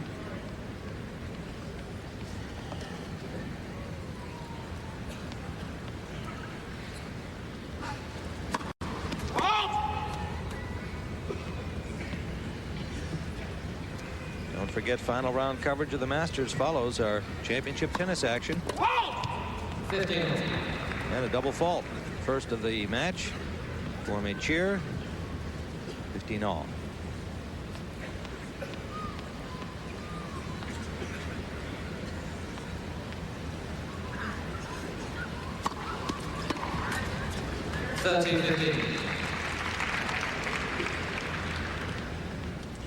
This week, John has talked about his problems with concentration, and he's certainly having his problems in this match. I thought he concentrated very well in the semifinal match against Stefan Edberg.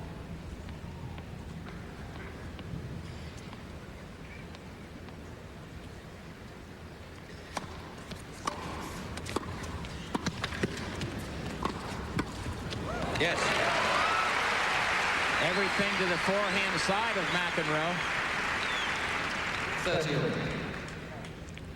Well, good reflexes from McEnroe here, and he held his position well. You can see him, he just stood covering the down the line shot. He was anticipating it. Let's see if he starts to make any move back to the right at all. Nope, not even a fake. He knew it was going there.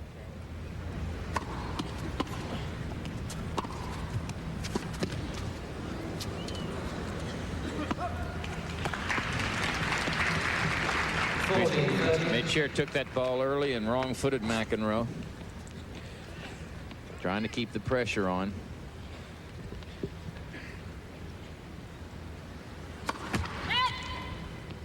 First service.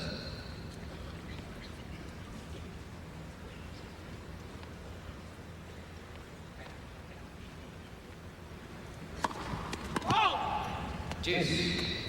No, his first service. Now it's a second serve.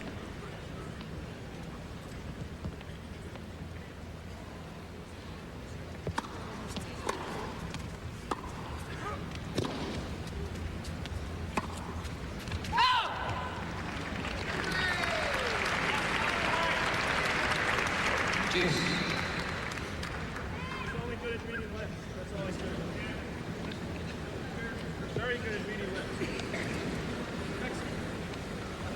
He must have been deaf as a child. He can read lips.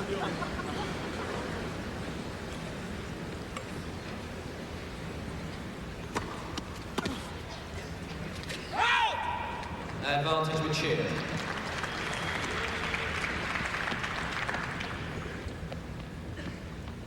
I think one of the big problems that John McEnroe has at the moment is he's playing 2 matches. He's playing against 2 people. He's playing the umpire and he's playing Mecir. Juice. Going back to the first game of the match, Tony, after that first game of the change of ends, McEnroe challenged the umpire, and same umpire he had the other night against Edberg, and he said, I'm going to be talking to you all day, and you better get ready for it. There's nothing you can do about it. He said, there's nothing you can do about it. So that was the challenge.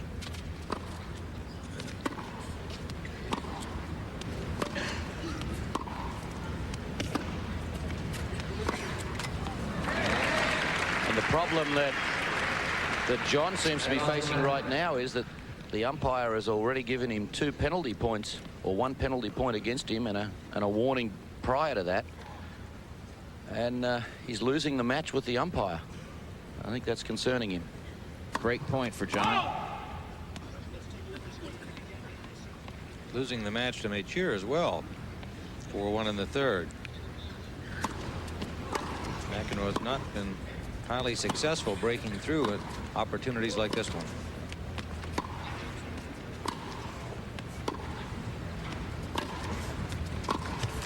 And this time he is.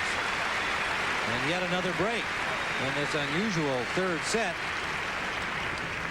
Mecir leads 4 games to 2. 5 breaks in 6 games. How often does that happen at the top?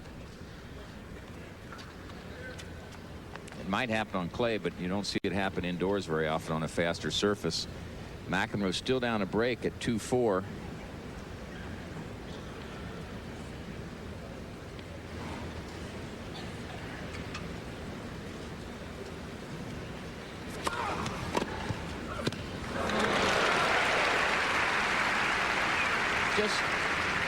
Just tremendous return of serve. Mecir just stays facing onto the net. Doesn't take a real big backswing. Uses the speed on the ball and just hits it cross court for an outright winner. Makes it look pretty easy. Love 15.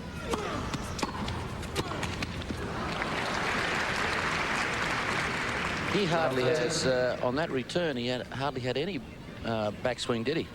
Let's have a look at his forehand here. Hardly any backswing. He uses the pace of McEnroe's serve to generate his own power.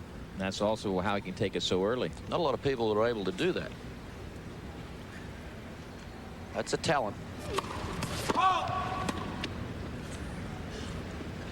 That's right. The shorter your backswing, the earlier you're able to take the ball. Mecir learned to play tennis from his father. His entire family plays the game, and he started at an early age, but he doesn't account for anybody teaching him specifically various strokes in that open stance.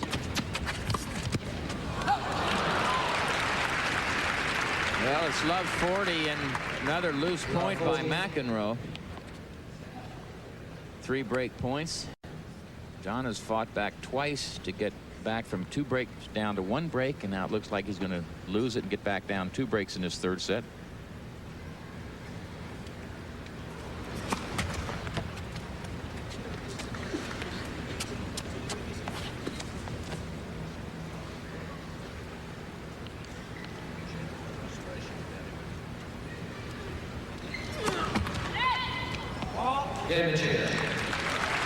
Double Mecir breaks once more and leads 5-2 in the 3rd set over John McEnroe.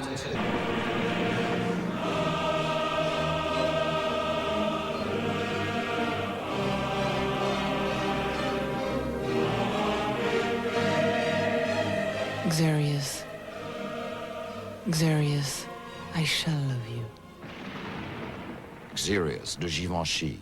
For one hold of service, a game back in game 2 by Mecir, and he's now serving for the 3rd set.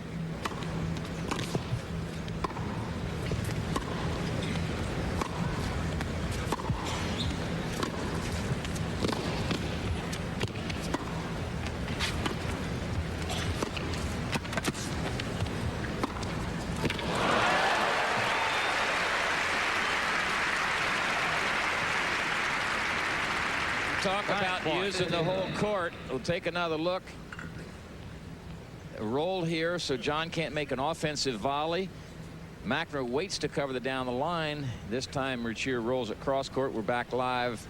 15 love. Back to the action. Nuke, what do you think's happening here with McEnroe? He challenged the umpire early, and he's sort of in a real dilemma right now, don't you think? Very much so, because he can't afford to challenge the umpire anymore, or a game will be awarded against him. He's had a warning first, and then they took a point away from him, and the next time it happens they'll take a game away from him, and he's getting close to being put out of the match. So I think he feels like he's being suffocated at the moment.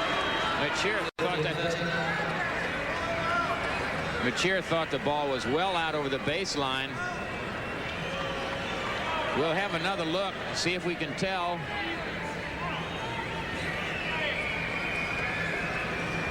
That looked out to me. Yep. I think he's got a good case. He got to stay in there now because he still has 2 breaks. McEnroe resting at the other end, an eloquent expression on the face of Mecir, expressing his agony. Let's play. The call made by the same baselinesman, Jerry Lipp, who was the recipient of the code violation from John McEnroe earlier.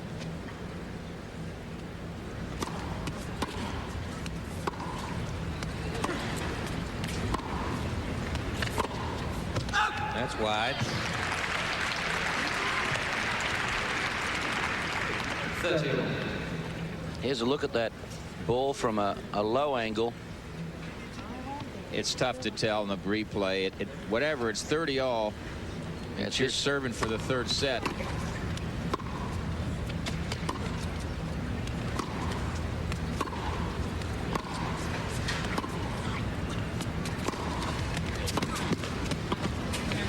Yeah, that's a good shot from McEnroe.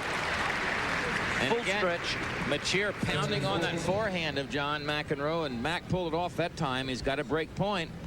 Watch the good roll on the forehand cross court, wrist snap. Comes up over the back of the ball, makes it dip quickly. We come back to the action, and it's break point for McEnroe.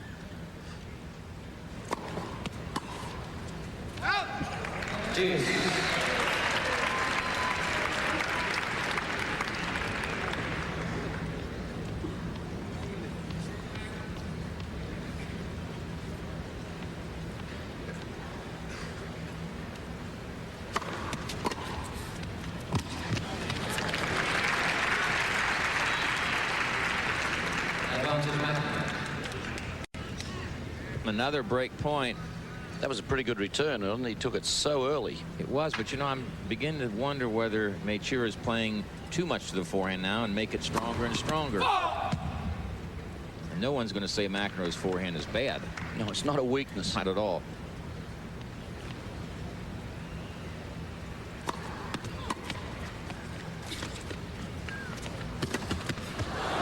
Well, that's unlucky.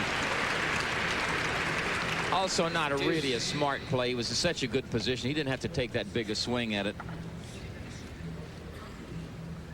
Let's see what his options were, Tony. Here he comes now. Where's Mecir? He's sort of in half court. I don't know. Mecir was ready for a drop shot or anything like that.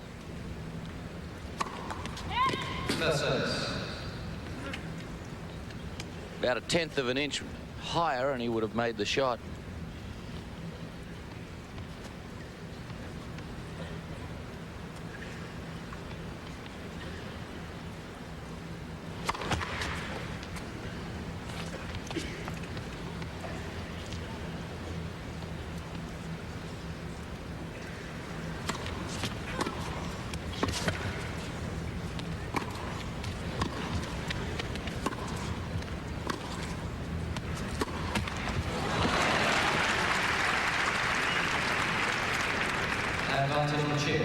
Set point for Miloslav Mecir. Put him up 2-1.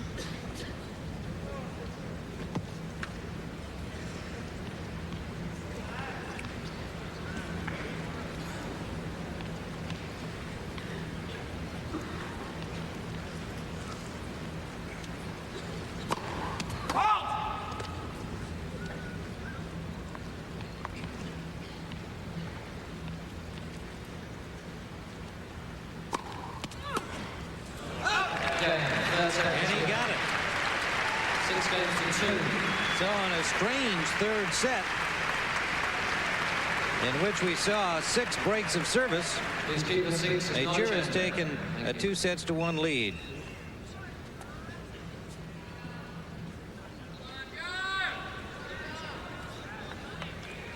John McEnroe will begin the 4th set. Trailing 2-1. Mecir winning the first 6 love. McEnroe rebounding 6-3 in the second. Mecir prevailing 6-2 in the third.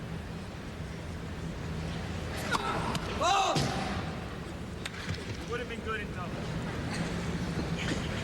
Would have been good in doubles? Is that what he said? Well, as far as I know, that wouldn't apply.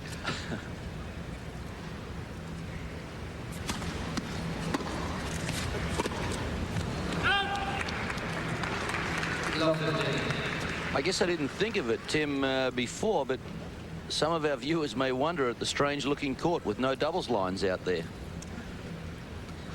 This being only a singles tournament, they've got the lines set up for singles only.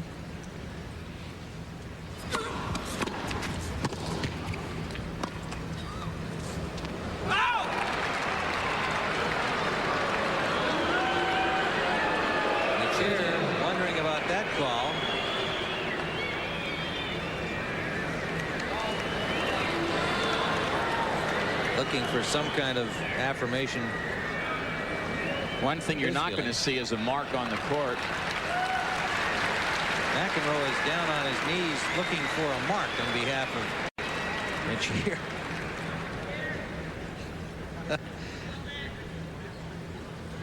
This match has had some bizarre moments. He said to Mecir, you must have intimidated the linesman. Oh, he said, I must have intimidated the linesman, you know, and made the linesman call the ball out. See, he got a salute back from Mecir.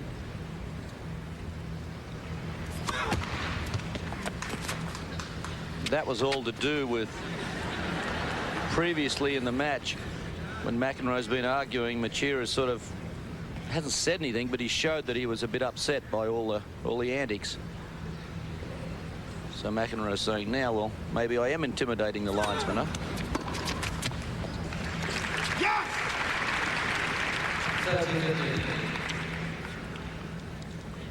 McEnroe unforced error department on the forehand 31 and on the backhand 12. So Mecir pounding that forehand and getting some good results. Tim, maybe they picked up something from the Leonard Hagler fight that you called out there. Well, John's referred to that as an inspiring performance by Leonard. He watched the fight here in closed circuit in Dallas along with Stefan Edberg, and he said he was very, very impressed, and it gave him a lot of inspiration. So to listen to yourself, not to other people, about what you can accomplish. John's quite a fight fan. He had a visit from USBA champion Donald Curry in his locker room after the Noah match the other night.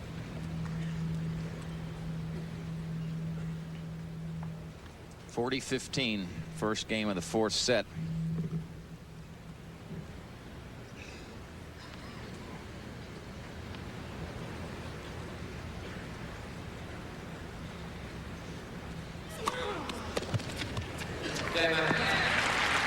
So McEnroe with some strong serving in this opening game of set number 4 takes a 1-love lead. First game, full set. He trails 2 sets to 1. French Davis Cup star Jean Barotra receiving the WCT Service to Tennis Award. Our Tony Trabert found him still going strong at the age of 88. Jean Barotra was one of the most colorful and gentlemanly players the game has ever seen. His leaping ability and style earned him the nickname the Bounding Basque. Well, it's because I didn't know how to play tennis, but I could run fast, jump, and so on, and bound even. That was my only chance of getting points and games, so I had to do it. His trademark was the beret, often changing his cap up to 6 times a match. At that time, I had some hair, you see, and as I was bounding, the hair came into the eyes. So really, I had to do something. Barotra, along with Henri Cochet, René Lacoste, and Jacques Brugnon, formed the Four Musketeers, a group that led France to dominance in Davis Cup play. We were such good comrades, very from the start, that comradeship and that friendship which lasted. If you are loyal, well, you'll have some loyal friends, and it will be last all your life when it did with the Four Musketeers. It was in Davis Cup play that the Frenchman met his toughest test when he stepped in against Wilmer Allison of the United States.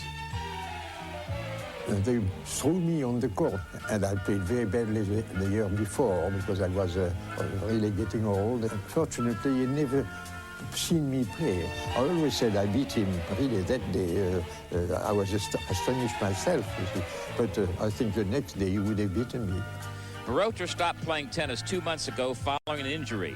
What advice would the 88-year-old give to current tennis players? Continue to play as long as you can, and provided you like the game. And if you don't like the game, I'm sorry for you. The man known as the Bounding Basque enjoying the tennis here in Dallas. With set. And Mecir to serve. He leads 2 sets to 1. $200,000 to the winner of this championship match and the WCT trophy. You can see that John McEnroe hasn't come back from a 2-1 deficit since the 1985 Australian in best of 5 matches.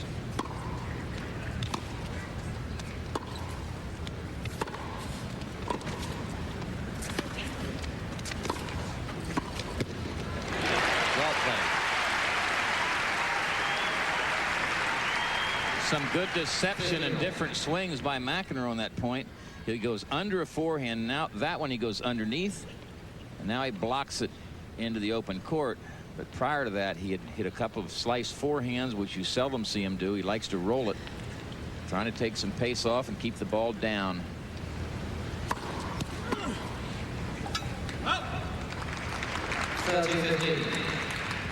Why would he be doing that? I think he tries to keep it down so Mecir can't drive it as well. Has to hit up. The ground strokes of Mecir, very accurate, very deceptive, as we've said.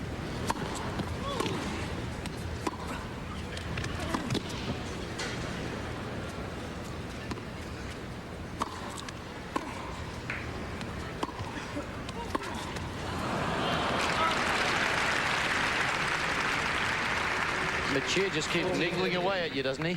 Well, he made a smart play. The defensive lob was very deep, so he didn't overplay the smash, and when John's return was short, he was able to come in behind it. Always trying to catch you on the wrong foot.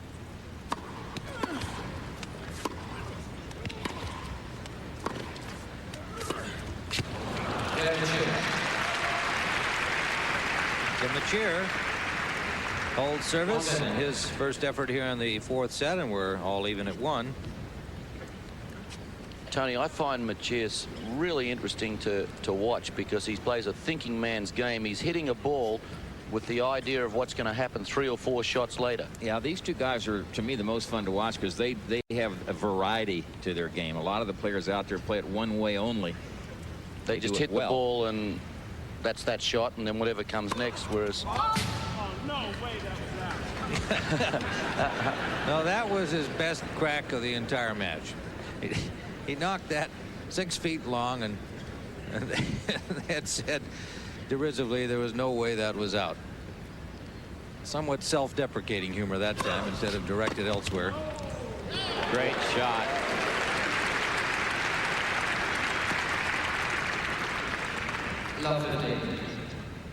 This is the service we're talking about, swinging into the body on the forehand side, but it wasn't quite tight enough. There was plenty of swinging room, and that's what happened. Only winning 40% of the points when his second serve's gone into play. What was he against Edberg the other night, Tony? 82, I think. At one stage, yeah, it was 82. Way up there. Of course, Edberg doesn't return the ball as well as Mecir does, in all due respect.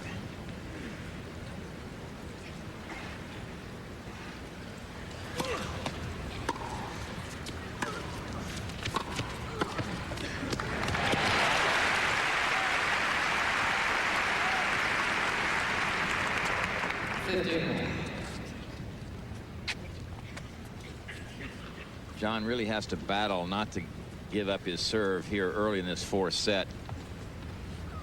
Give Mecir that lead and some extra confidence.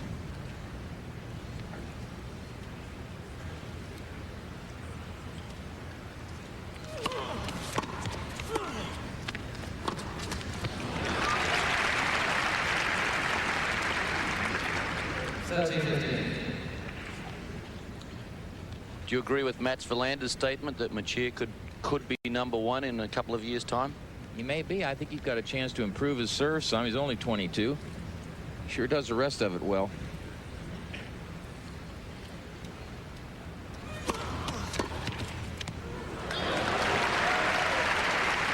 Perfectly timed return. If he did become #1, you know how all the coaches around the world start picking up on the #1 player? What type of a game would they start coaching them to do then? Well, he's fairly orthodox off the ground. But it's pretty tough to play like that with not, you know, you have to have...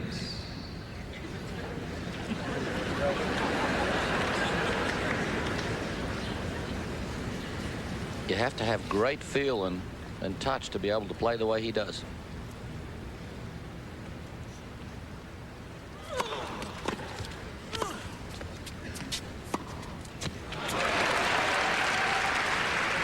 Break point. Another excellent pass for the break point. Pretty good stat. McEnroe's had 14 break points and has converted 4 of them. Mecir has had 9 and converted 7 of them. So the odds are in Mecir's favor here to get the break.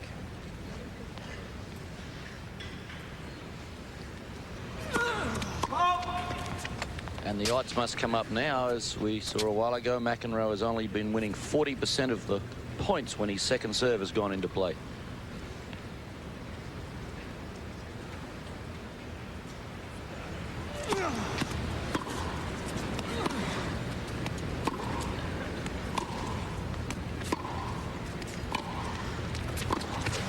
Yes. Fantastic shot. Miloslav Mecir. Great serve here in the second game of the fourth set. You'll see agility and power. Great shot down the line. McEnroe thought Mecir would be late. He'd get over there in time to go cross court, and he has a break. So Mecir has a break, leading at 2-1 in the fourth set. He leads. Mecir leading 2-1. McEnroe physically held up very well against Stefan Edberg through 4 sets the other night of hard-fought tennis. We'll be watching his conditioning here. Has a whole new routine of practice. He and his coach Tony Palafox saying he's increased the amount of tennis he plays each day in practice. He's doing some running 2 or 3 miles a day and a lot of calisthenics and exercises, particularly because of the lower back problem that continues to aggravate him.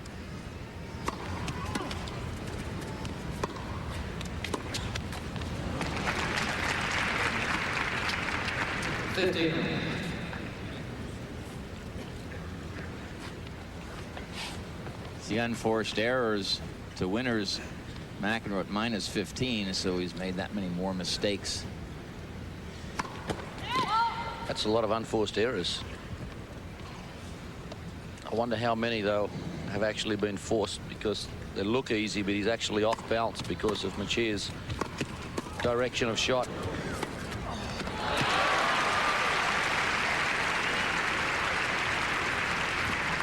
That is Owen Williams, the chief executive officer of WCT.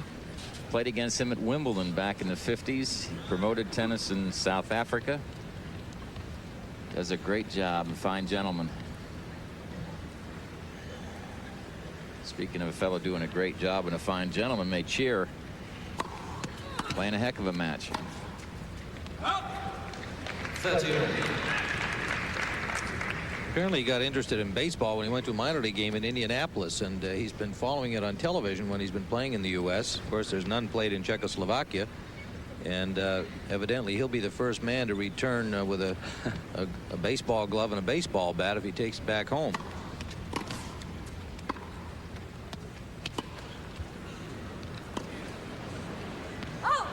Oh, good shot from McEnroe there. He just took all the pace off the ball, hit a lot of top spin high over the net, landed on the baseline. McEnroe directing the applause, raised it up here for his breakpoint opportunity, and then told him, okay, that's enough. McEnroe again has had 14 breakpoint opportunities and converted only 4. See if he can do it here to get back on serve in this fourth set.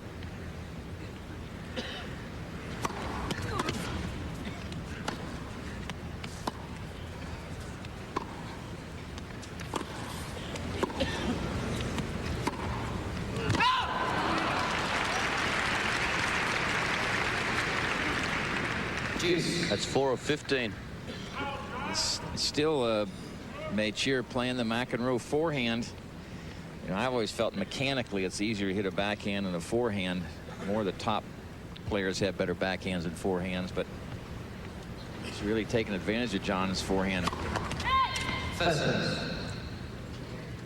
Did Mecir tell you, Tim, what baseball team he follows? Well, no, I don't think he's really got a favorite, but the bat he picked up on sale apparently was a Don Mattingly bat.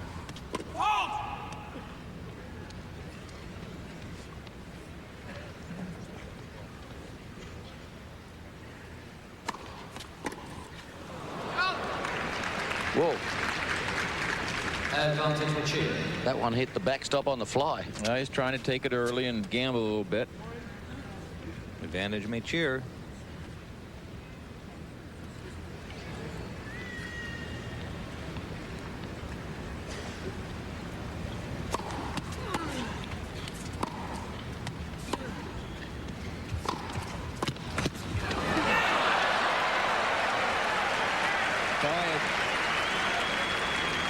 break for McEnroe. Mecir makes a terrific shot. Hits it hard, gets it down low. McEnroe's ball catches the net and falls over. So it's deuce. 2-1 Mecir in the fourth set. He leads 2-1.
Guessed right, stayed over there. Otherwise, that point would have been over in Mecir's favor. This was a super point from McEnroe because he beat Mecir at his own game. Started moving him around the court this time. The drop shot anticipated the cross-court backhand, which was pretty good. And instead of going down the line, which was the obvious on the last one, he flicked it back across court. So McEnroe breaks to 2-all in the fourth set. That'll be a big boost for McEnroe's confidence, that last point, not only getting the break.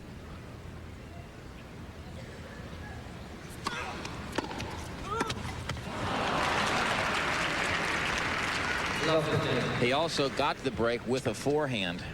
I don't think, John, if you asked him right now, you're worried about your forehand, I don't think he'd say yes. He's having to hit a lot more forehands than he is backhands. That's the choice that Mecir is making him take. Didn't like the way he hit that forehand volley.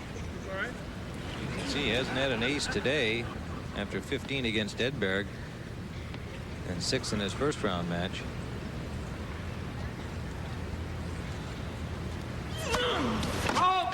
John, dumbbell.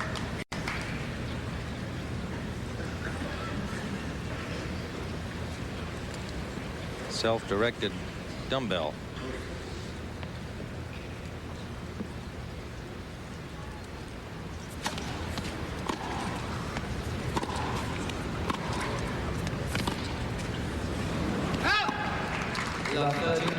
And he's down love 30.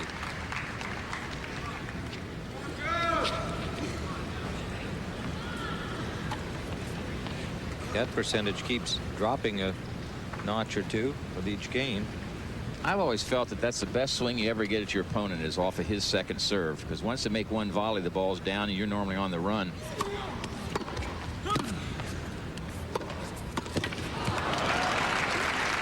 Break points for Mecir as the service continues to be a problem in these last 2 sets. 6 breaks out of 8 games in the third set, and we've had 2 already in the first 4 games of this set.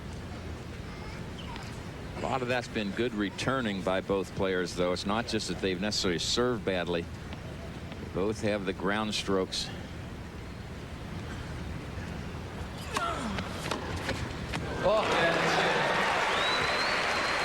Return from Mecir, breaking at love, and he leads 3 games to 2. McEnroe ranked 7th in the country, in the world. Miloslav Mecir ranked number 5. Mecir leads 2-1, has a break serving at 3-2 in the fourth set.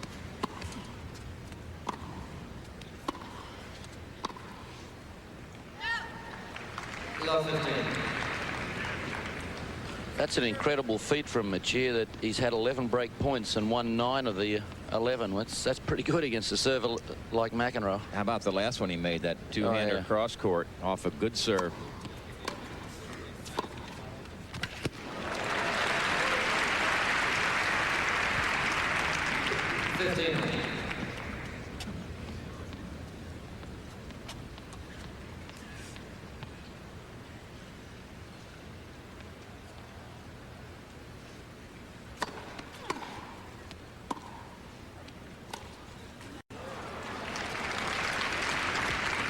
30-15. That looked like a terrible shot, a terrible try, but what John was trying to do is roll it and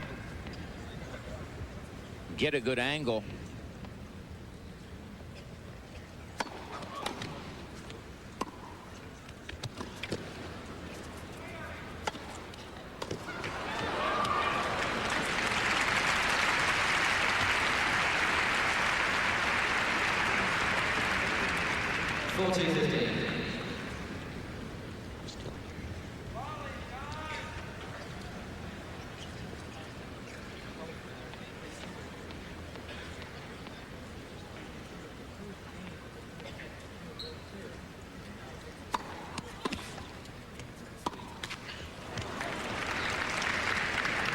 I'm hearing him in my headset.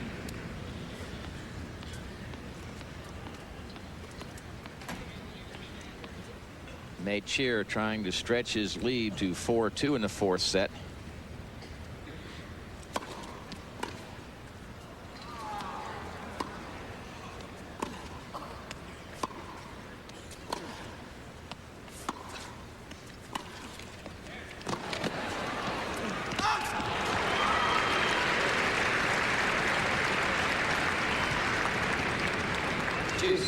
These guys are using all of the tennis court, aren't they?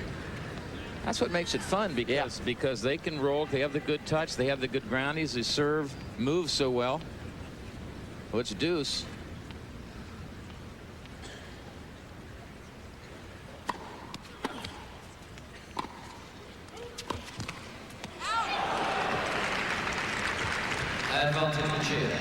They use pace, they use change of pace, they use spin on the ball, all to get angles, deep shots.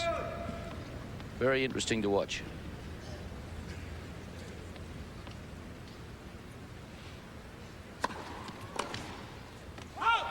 Game Mecir.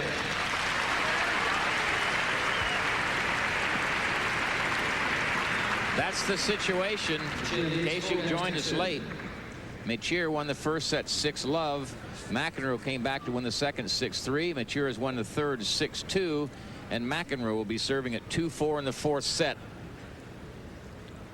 Got his work cut out for him now. Time is running out, Nuke. It really is. He's, you know, if Mecir keeps playing like this, he's in a lot of trouble.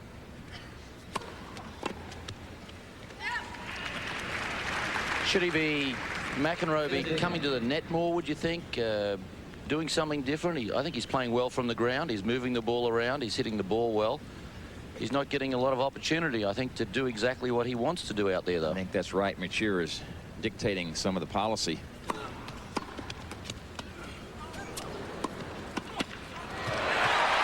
shot.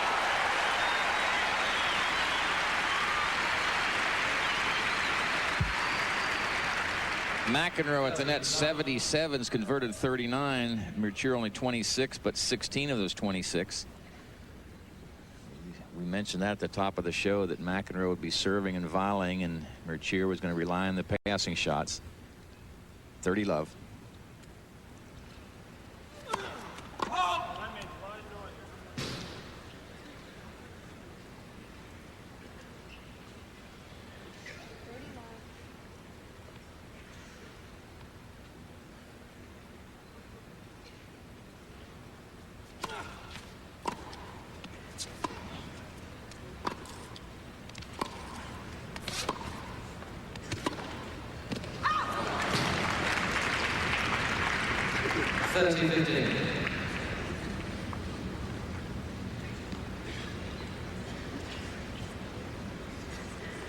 Nuke, my guess is that McEnroe is saying, I'm just not serving well enough. I'm not serving as well as I did against Edberg, and with Mecir such a good returner, it's really created problems.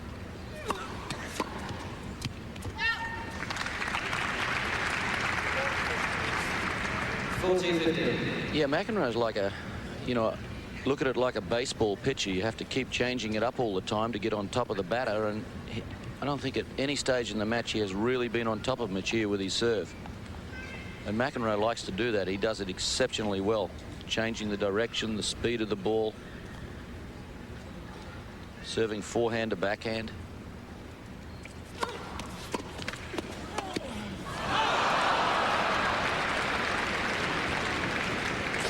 Boy, that can be costly.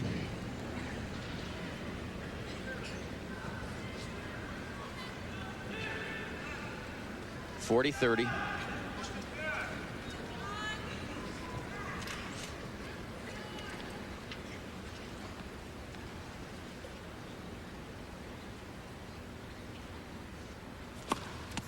Fault.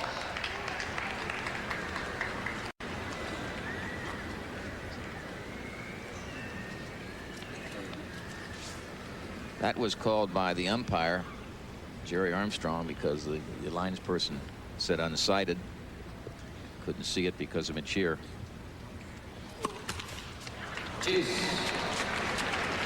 That is the third double fault for McEnroe. He has yet to serve an ace, which is very surprising. Mecir has served 3 aces, the only 3 he's served in this entire event, and only served 1 double.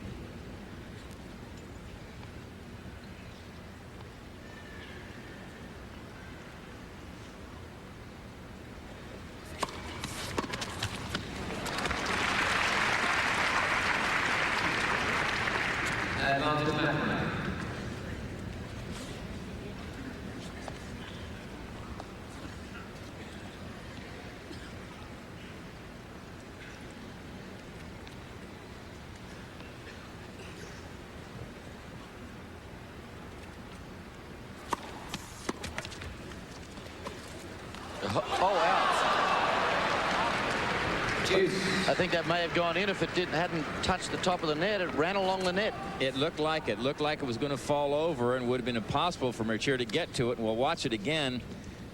And here is the ball that ticks the top of the net and goes sideways and falls out. And John's saying, man, this is, you know, this is the way it's going all day for me. The match is now 2.5 hours old. And it's deuce.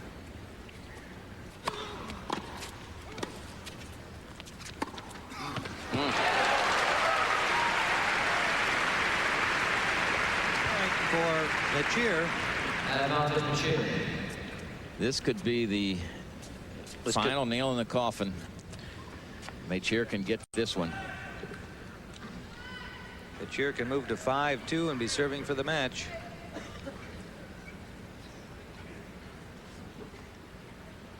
Two previous meetings against John McEnroe. He has come out on the short end, but he is a man on the move in the world of tennis.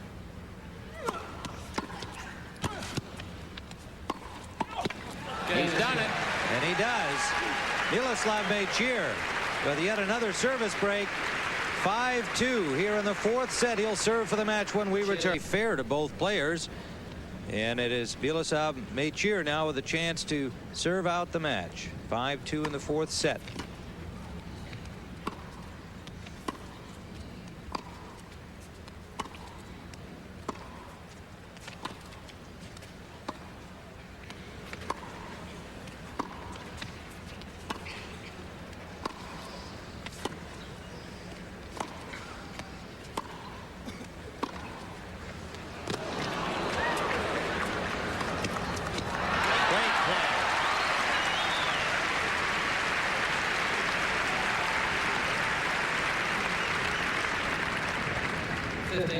Tony, assuming that Mecir is going to go on and win this, it'll do a tremendous amount for his confidence and self-belief in himself. Although he's already number 5 in the world, this is another step up to the top of the mountain, beating John McEnroe in a final like this. And, you know, the concentration factor that he's gone through with the arguments with the umpire. Anytime you win a huge tournament, and this is a huge tournament, and you beat someone the equivalent of a John McEnroe, it has to be great for your confidence. Not to mention a $200,000 purse that if he wins it will push him over the $1 million mark career. And he's up 30 love. He has wins over Becker at the U.S. Open last year, Lendl at Key Biscayne last month. A victory over John McEnroe would certainly make this guy a serious contender for every major championship that lies ahead.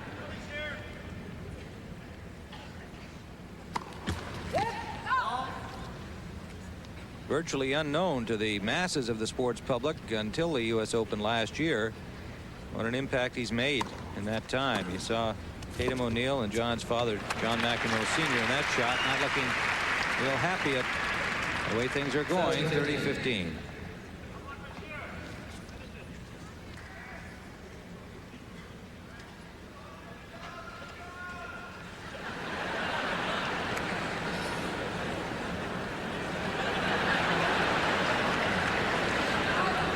McEnroe gets another rise from the crowd here, and Mecir just trying to ignore these things.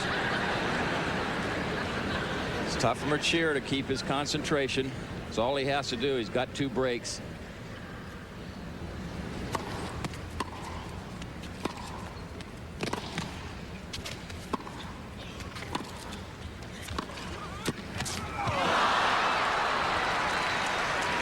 At point, 2 of them. McEnroe tried the tough drop volley, just caught the tape. Big moment for Mecir. Crowd really stirring him on.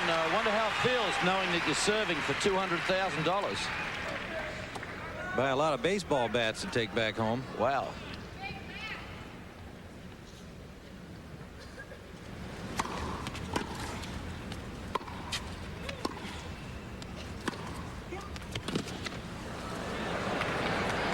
He's got it.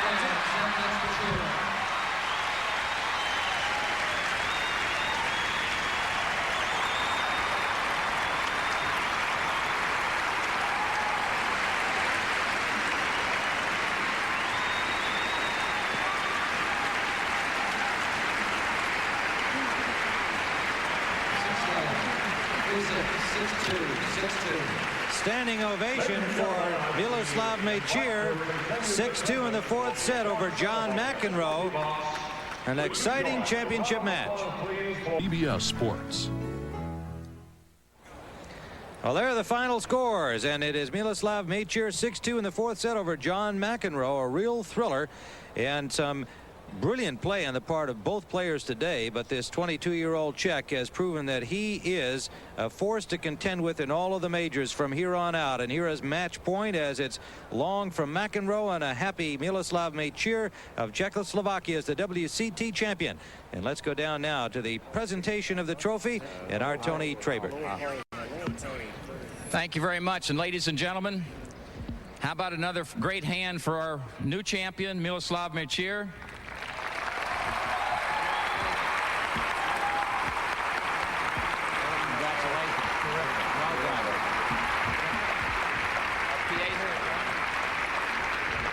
Runner-up, John McEnroe.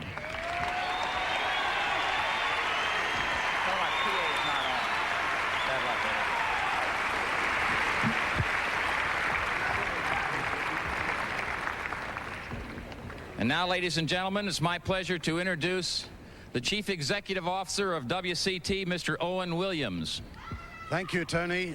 On behalf of World Championship Tennis, I would like to thank Buick and you, the fans, and of course our new tournament director, John Gardner, at the end up here.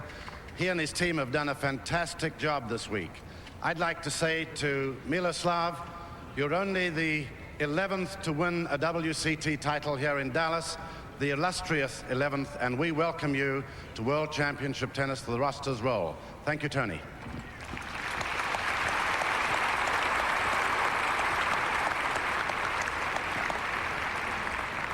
And now, ladies and gentlemen, it's my pleasure to introduce Mr. Ed Mertz, who is the General Manager of Buick Motor Division and a Vice President of General Motors Corporation, who will say a few words and present the runner-up trophy to John McEnroe. Ed? Thank you very much, Tony. On behalf of Buick and all of the Buick dealers, we want to express our appreciation for being associated with such a great event. Our congratulations also to all the fine athletes who participated in it. Thank you very much. Now I think you, Ed, you have a check for $100,000 for runner-up John McEnroe.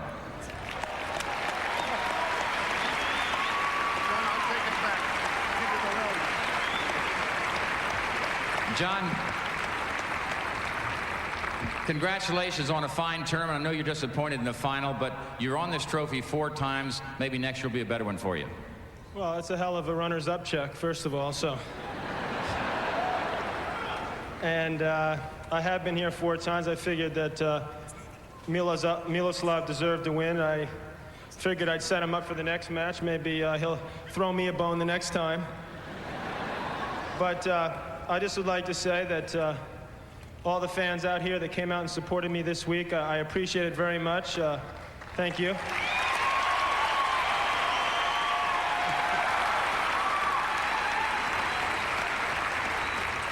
It's nice to get some crowd support once in a while.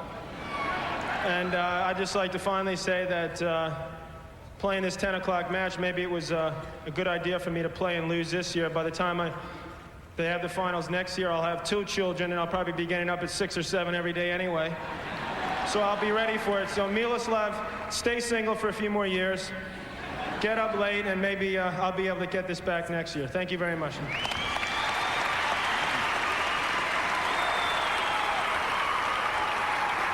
Thank you, John. Now, Ed, I think you have a winner's check for a great champion, Miloslav Mecir. Thank you very much. Congratulations. And also, Ed, we have this beautiful Buick WCT trophy. Miloslav, be careful. It's in 2 pieces, and it's very heavy. And if you'll lift that right up over your head, if you can, and let everybody see what a beautiful thing that is.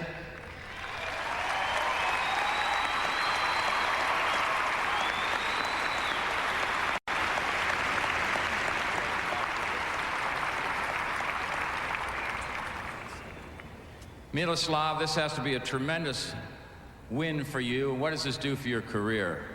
Well, I don't know what it's going to do to my career. I am very happy I won today, and I hope it's going to help a little bit my game. Congratulations, the 1987 WCT champion. Ladies and gentlemen, I want to thank you very much for supporting this event. And now the road to Dallas 1988 begins.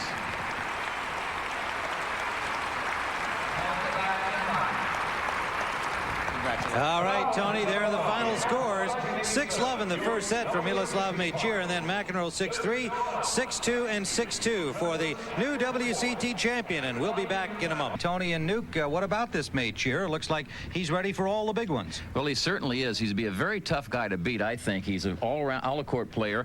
He's good on clay, he's good on cement, he's good on grass. He could win any Grand Slam event. I agree, Tony. I don't think he's quite ready to win Wimbledon yet. I think that Becker and Edberg and McEnroe are better grass court players. But he's going to be up there over the years, and I think before he finishes his career, he'll have his name on a lot of titles. But what about McEnroe? He learned a lot about his game and about his physical conditioning during this week. I think he's almost back, but maybe about 75-80% back. I think this is a good tournament for him. He's disappointed he didn't win it. It was good. He played well, particularly in the semifinals. I do think he's learned a lot, and we'll hear a lot more about John McEnroe before this is over. Wouldn't it be great to see them matched up perhaps at the U.S. Open come late August, early September? And so we remind you that CBS Sports will be coming up with its coverage of the Masters, a tradition unlike any other. Well, here in Dallas, it was Miloslav Mecir over John McEnroe for the WCT Finals Trophy. For Tony Trabert and John Newcomb, this is Tim Ryan saying so long from Dallas.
The 1987 Buick WCT Finals.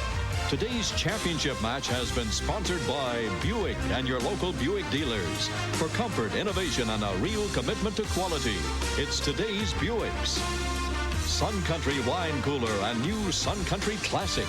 It's dry, it's clear, it's classy. and by Raytheon Company, where quality starts with fundamentals.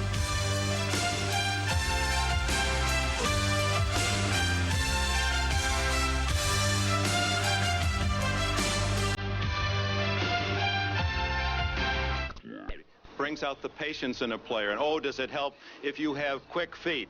And if you can hustle after a ball and use that great foot speed and hand-eye contact, well, great tennis. Here are some samples.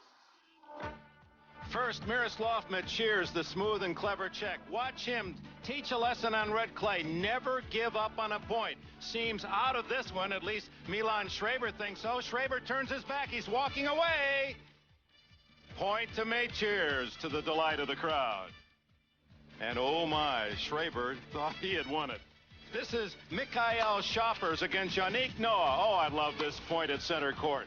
Angles to angles. Who would win? This one brought the crowd to its feet.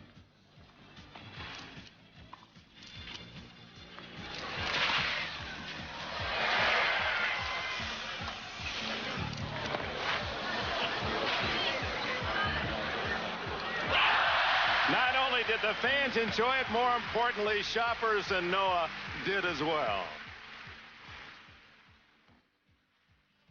Well, if you're going to attack, you better be courageous and quick. Henrik Sundström of Sweden against Boris Becker, the Wimbledon champion. Becker loves to come to the net, and you better have fast hands if you're there. Becker, far court.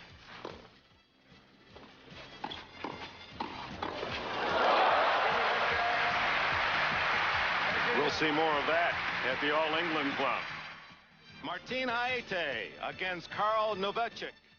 Haite, a baseliner, also shows the reflexes of a winner.